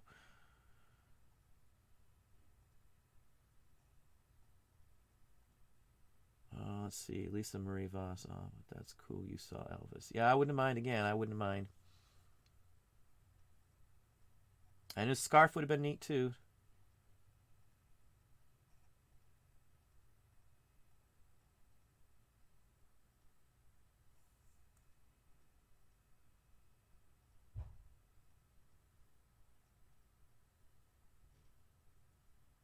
Yeah, I wouldn't know what to tell you on that one, Marie.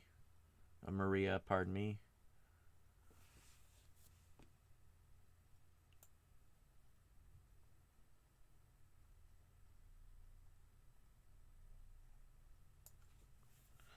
Polly, I want to sell 2 vintage Pioneer speakers, total 85 pounds on eBay. I'm intimidated by the shipping. Do I do 2 boxes?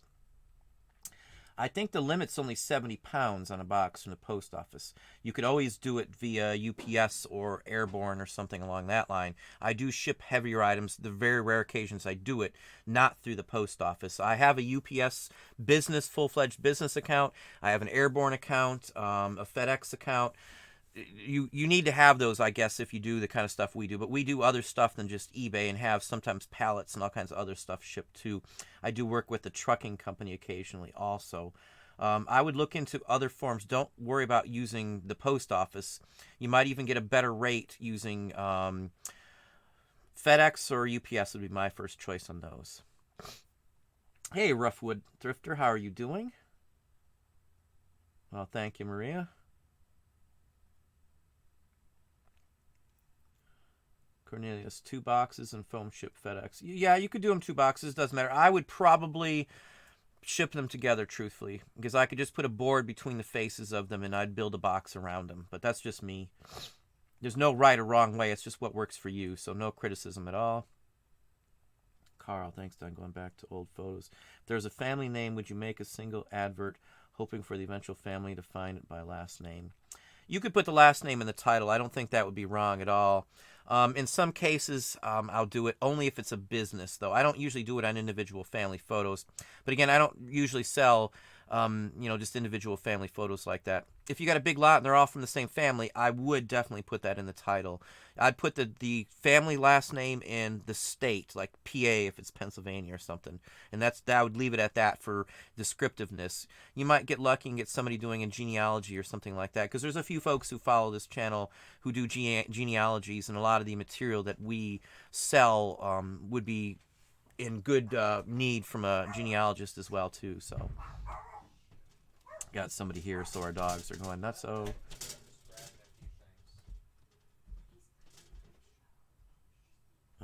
Kim, thank you for your interest in helping others with your... Well, thank you very kindly for the comment. Hang on, my feed won't move now. Instead of bouncing, it just doesn't move. Oh, here we go. Yeah, on something like that, Polly, if you're worried about it, I usually double box the bottoms and the sides. I literally just take 2 of the same size boxes. I'll cut one down a half an inch or an inch all the way around, and it'll slide right into the other box, and I'll double box them. That's all I do. And if you don't, you can also cut the seam and cut off a half an inch there and wrap it around there and then slide that into the box, and it's double box. Stuff like that, I always double box. And the other thing I do, if it's fabric faced speakers, I will insulate the 2 of them, and they always face inward. Never ever put a speaker facing outward with the screening facing outward. That's just asking for trouble. That's why I say if you ship them separately, it's always better, in my opinion, to ship them together facing each other. At least that's what I do. I'm always worried about them, poking a hole into the speaker itself. And my feed is blurry again, unfortunately. Hang on just a second here. It looks like we're fine now. Let me see. Has eBay fixed the media shipping issue? Not sure if you mentioned it. It is not an eBay issue to fix. That's something they intentionally did. It's a permanent change, Anthony. They're doing that intentionally. They did not tell anybody they were going to do that. That's just what they're doing from now on. I heard that straight from eBay. So it's not something they're going to fix at all. It'll probably get worse if nothing else.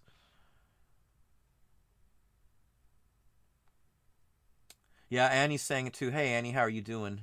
Yeah, I said, so put the last name and just the state is all I ever put. I don't tie it down to a city.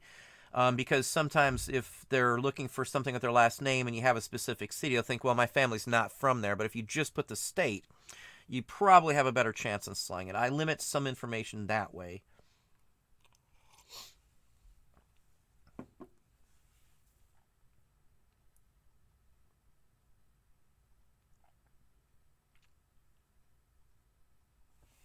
Yeah, they do sell it, and he's definitely right. As I said, I sell stuff. 10 or 15% of some of the stuff we sell only sells because of the last name on stuff. Well, thank you, Lisa. Thank you very kindly, Lisa Marie.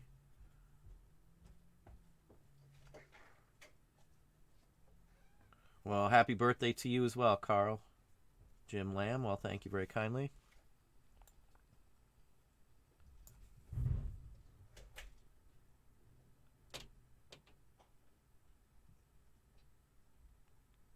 Ancestors.com. Yeah, somebody else has brought that up too, Annie.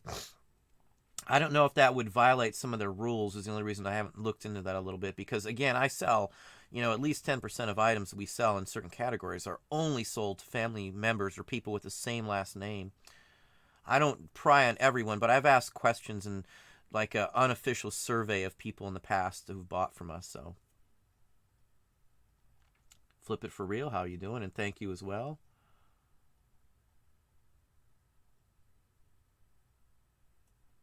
Sounds like Cornelius does speakers quite often. 5 speakers, 320 pounds, $375 to ship. We have a couple special rates with a few companies. So I call around and figure out, and on certain items, depending on the weight and where it's going, I can usually automatically know because I've sent many items to the same place. But Hustle and Grind Calgary. Gary Vee is going wild with the sports cards these days. They're coming back. I'll have to look into that because, you're the second person who's brought that up too. So, again, they push markets and then markets die. They come and go. That's the only worry that I have. I wouldn't do it as a prospect. I'd only do it if I knew I'd get my money out quickly. I'm not going to hold on to anything like that, in my opinion.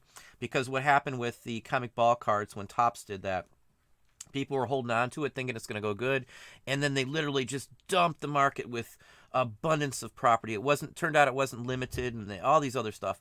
That was the day that everything dropped off. Literally after that, it was the comic ball series that did that, and then they dumped off all the other sports cards. Just the same thing.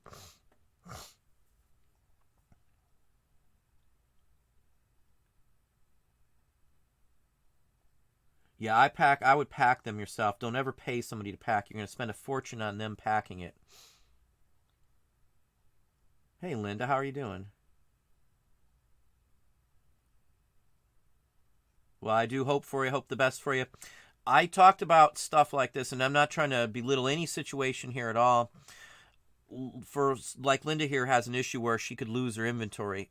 Personally, we have a BOP, and I hate to bring this up because most people don't care about that and think it's a waste of time.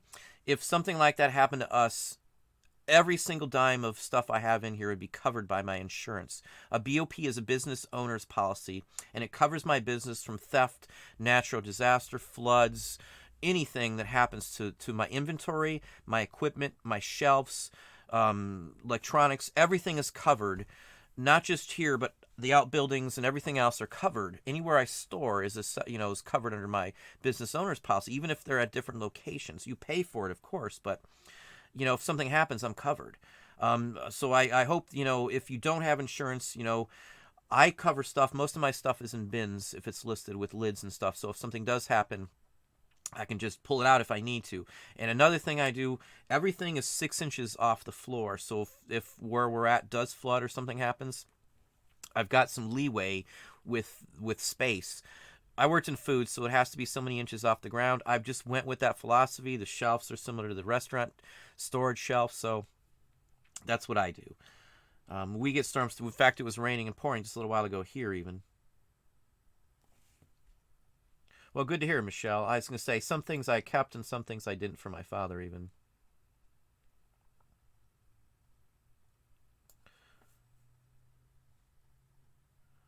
I feel like I'm in high school except with creaky bones. That's about right, Annie. Flip it for real. I'm 48 going on 30 in my mind. Yeah, Cornelius is saying the same thing too. Double box. I double box them. Anything heavy is double boxed. Roofwood. Now you're giving away your age too. 72. Well, age is just a number. Yeah, I don't feel like I'm 50. I have to say it. I really don't. Brenda, welcome.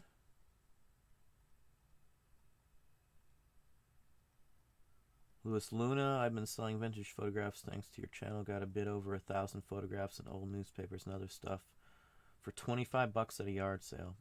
Good example there. Excuse me. I got a dog wandering around here.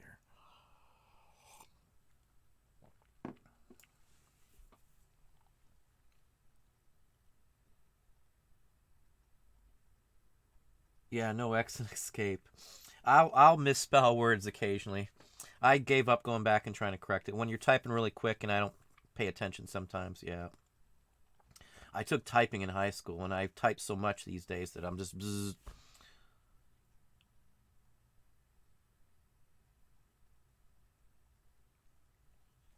Would you recommend cutting ads from 30s newspapers? I don't mess with too many newspaper ads from the newspapers. Most people don't want the newspaper ads unless there's something really unique. Car ones may be a different story, and they're usually like 50s cars that go for more money. Little ads from the newspapers just don't go for as much, especially from the 30s. I try to center in on older, like 1910 or before, usually on ads, if I'm going to take one out of a paper.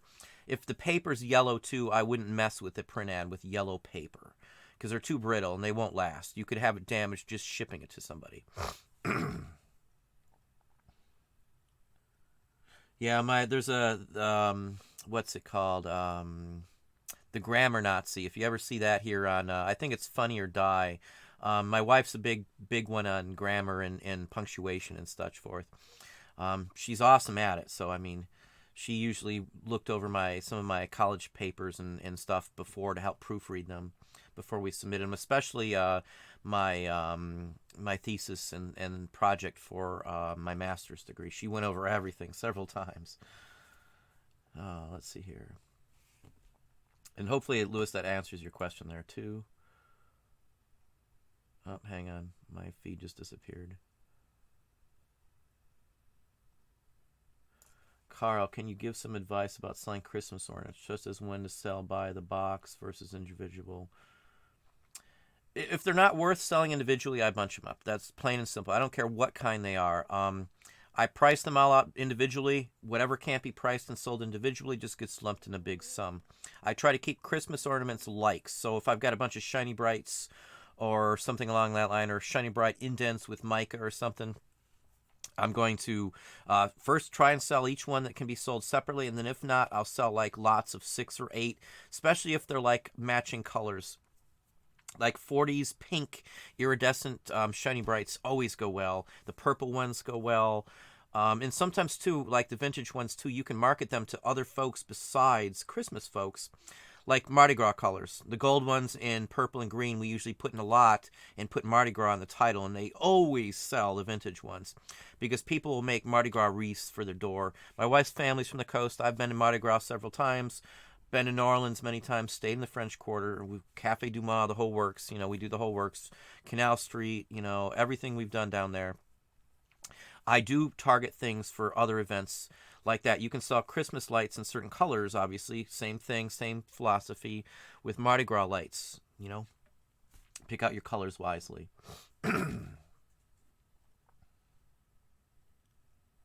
Hopefully that answers that, Carl. I mean, it depends on what type of ornaments you have, too, of course.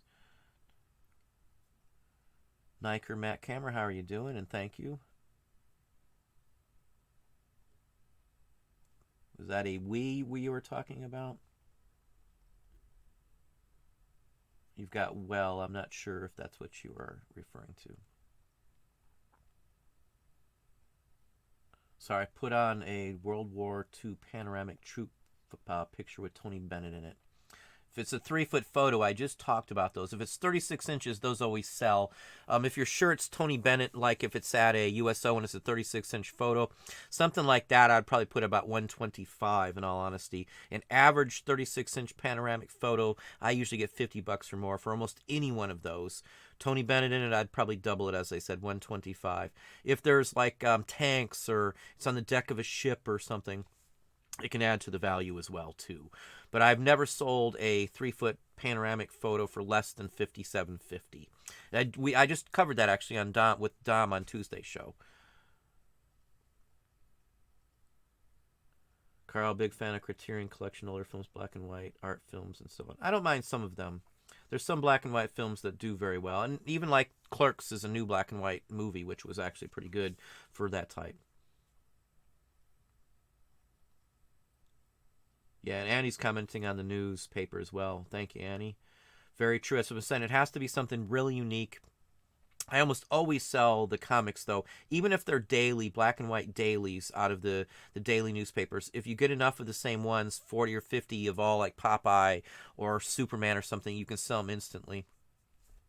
Superman single dailies even can sell on their own. The early Supermans from 1940 and thereabouts all sell for horrendous money. Colorful pagers on those can go for $100.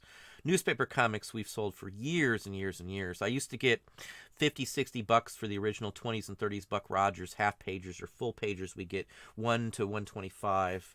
That was 10 years ago. The market's changed now, but they still do sell, just not as much. I've got a Buck Rogers from 36, a full pager sitting here right now. I paid $5 for. I'll probably get about $40 for it these days.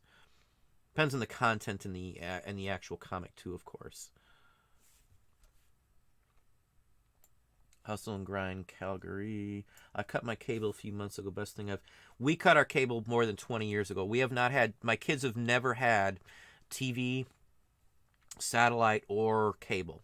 Never that I can think of. And the whole time they've been in, my son's, 20 now, my oldest. And in all of that time, we've always just had internet. Even when, Mississippi, when there wasn't much to watch, we still always had internet. Even with dial-up, I had internet for most of it, or movies. The reception was bad, and we refused to pay the exorbitant rate of satellite back in the day. And I've never missed it these days. My kids could care less. YouTube, I've got YouTube Red, so we don't have commercials for the whole family. It's like $15 for the whole family a month. Drop in the bucket. And we've got Amazon Prime, and we've got the Hulu and Netflix too. Thinking about dropping Netflix, but I don't watch barely anything on Netflix anymore. The ads could be worth selling if they're big and good topics. Yep, look at solds, definitely. Magazine ads do sell much better.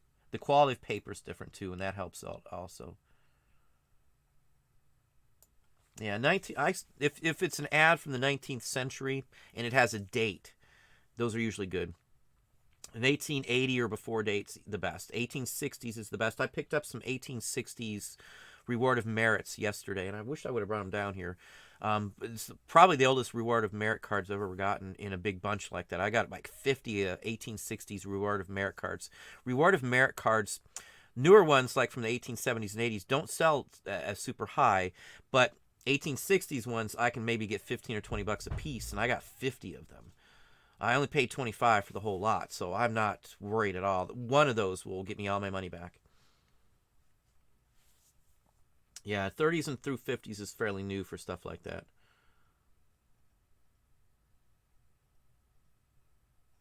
Yeah, and Annie's already answered that. Yeah, as you said, I'm a little behind here. Hey, just 10 Pac-Man, how are you doing tonight?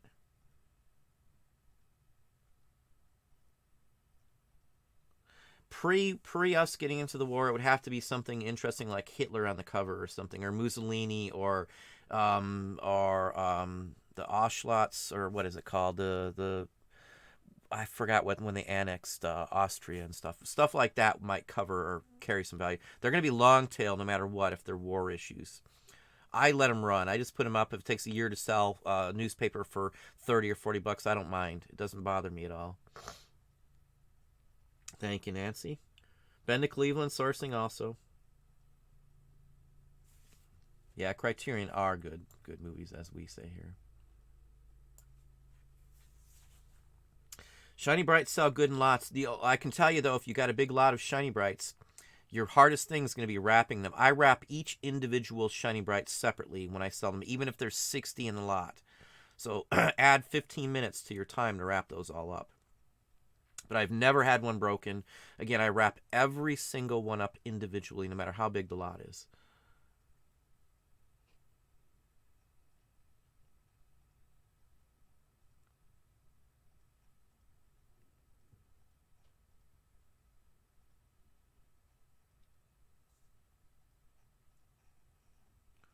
Anthony, how am I shipping vinyls nowadays? I've got a video. Just go to my how-to playlist and type in media shipping or just shipping, and you'll find it. It's the ultimate media shipping guide, and I show you how to ship every form other than, I think, piano rolls through the mail.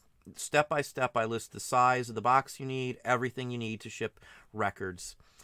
Shipping records, I ship them in 14 cubes that I cut down. I tell you how to cut them and everything.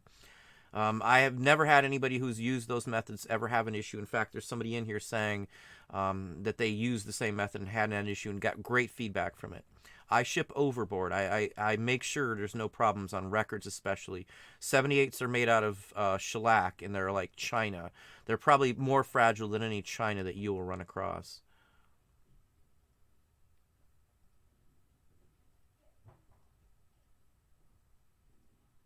Yeah, and Annie's talking about Ancestry. Yeah, I know the membership. I know a lot of the people who contact me. There's a couple people who are in there.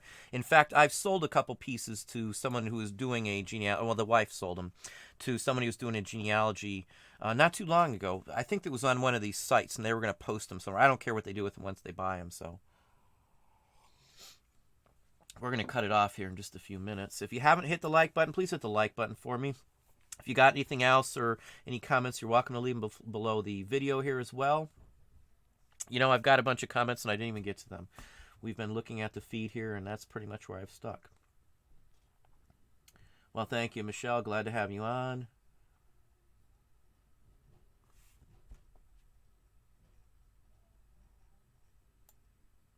Hey, let's see if we can get a few more questions from here. And he's got some good ideas there too, I see. Carl Bohr, fun fact, last 3 days were some of my best sales all year, but then I did not list at all today, and it dropped to just 2 sales. If you list every day, you're going to sell every day. I can tell you that for sure. Yeah, Ancestry.com is the one I heard too everybody uses.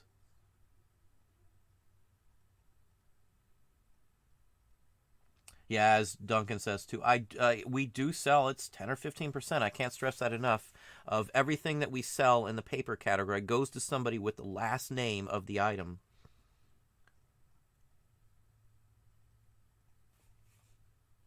Yeah, Linda, watch out on the insurance. If it's not a business policy,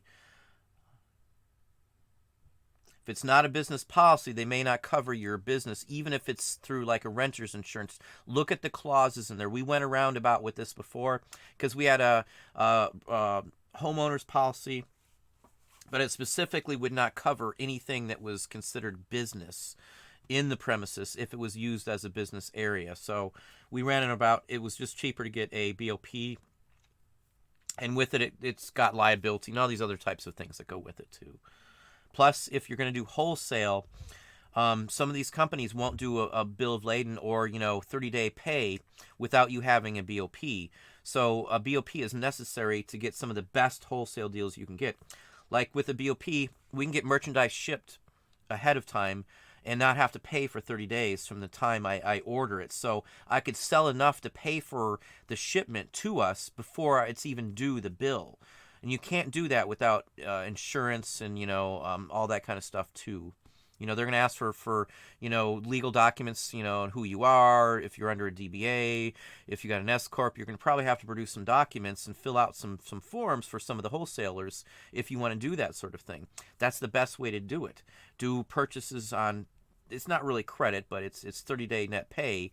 You have to be, know what you're doing, I guess I should say. I used to handle wholesale for a national company, so, I know the ins and outs. I know what to say. I know what to do because I had to do it for a job, for a living, for somebody else.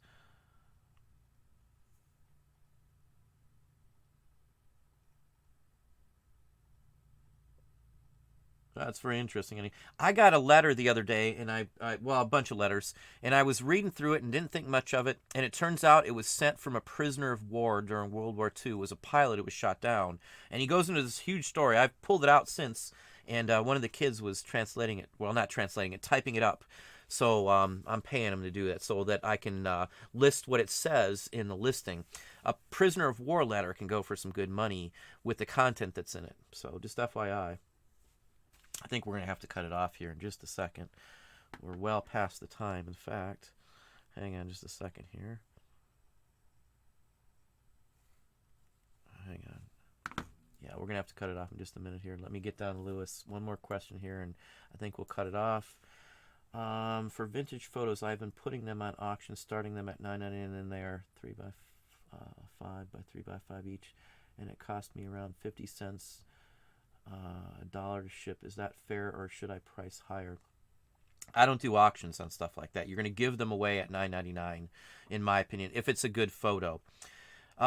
Photos take the right person on to get the right amount of money on them. That's from years of doing it. I've got thousands of photos up, mostly 8x10s or thereabouts, or real picture postcards. I've been selling photos. I've sold thousands of photos.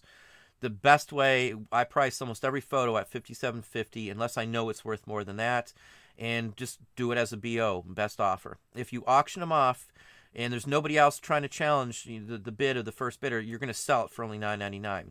If you list it as a bin, buy it now for, say, $57.50, the person may have spent $57.50 on it. But if you only list it at $9.99, it's only going to sell for $9.99. I would never, ever, ever do that in my book, because it may take a little while to sell it. It may take a little while to get the right person on, but the stuff does sell at that price. I don't even go back and change my prices anymore. I used to drop them down after a certain length of time. I don't do that anymore at all. I don't reprice most things. I go through once in a while in a category or two here or there when I know there's fluctuation in the pricing, but for the most part, paper-wise, it doesn't matter. I keep them up high. I sell stuff all the time at full price. It's been up for a while. You know, it's a numbers game. I got a bunch of numbers. I can play around. I don't worry about it. I don't have any need to rush to sell something because there's so much stuff we have up and we're on so many platforms that the money just comes in. So I'm not forced to sell it quickly. I don't care if something sits in my store for 3 years. That was, again, as I said in the beginning, if you didn't see the beginning, antiques have always been, an antique dealer would just put the stuff in a store before the internet, and it would sit there until it sells. Years sometimes. It takes the right person. It's the same thing for the online market. It's not like selling clothing. You have to break the habit of selling the other stuff when you're selling antiques. I price high, and then I take a best offer. Almost every item that I sell sells at a best offer. And if you look up the prices, I've done this for years, so I've looked up these prices. I'm not just making this number up. If you look and compare, like photos, for example, that have sold, they're always higher. 99% of the time, they're higher price-wise if it's just a regular photo as a bin. It's almost always higher. Because let's say you're selling a photo, there's two people on. One person, to them, it's worth $100, but to the other person, it's only worth $50. So the first guy who would pay $100 for your photo bids the $100. The second guy comes in and says, well, to him, it's only worth $60, so he'll bid it up to $60 or $50, and he stops there. Those are the only two bidding on your item. It's only going to sell for $50, but that buyer would have paid $100 for it if you had it priced at $100. He'd have definitely paid more if he was willing to go up that high. That's the philosophy you got to think about in most of these items. I gave up on the auctions. Most people don't want to wait for an auction anymore. There are some occasions where a rare item would be better off as an auction, but it's not very many. I don't usually get items that are worth doing an auction, like the China ID. I got $900 out of it. Now, I know the one patch goes for $100, $125. The ID goes for $600 to $800 to $1,000, depending on what type of unit the person was in. I came out ahead, had I put it this way. And I had to coerce to get it up to $900. I had offers for only $300 and $400 and $560, $685. I had like 10 offers I turned down until I took the $900 offer. You know, too many people price them low. And again, auctions are really not the way to go, in my personal opinion, in collectibles at all. People want it. They don't want to wait around. They don't want to end up at the end of the day, and they could end up paying more than they wanted to. But if it's a set price, they want to make an offer, they'll make an offer, and you either take it or you don't. I mean, that's the best philosophy I can tell you on that. $9.99, I start off some things, but that's as a bin. If I know it's only going to sell for, if it's only worth $5 or $10, I'm not going to put a ton of money on it. But if it's a photo, you don't have a clue, I always price them higher as a bin. As I said, $57.50 is the majority of the photos I put up, or higher. Military-wise, 8x10s, of course, but we're going to have to cut it off here. We're much later than I originally intended on going, just because I've had sinus issues. I got caught out in the rain again the other day, and it's just been one of those days. But I appreciate everybody coming on. I hope you had a good show with us tonight. Again, I'll be back next week. I think next week I am on Chris's channel one day on a Tuesday with Dom again. It's going to be the three of us. I'll still have my normal videos up tomorrow. I'll have two There'll be one up early in the morning and another one up in the evening, just because I missed one going up the other day. We had some internet issues here, and I couldn't get a video up, and I didn't even have a chance to get it up this morning. So anyway, I appreciate everybody coming on. Thanks everybody for spending some time with us, and have a good evening.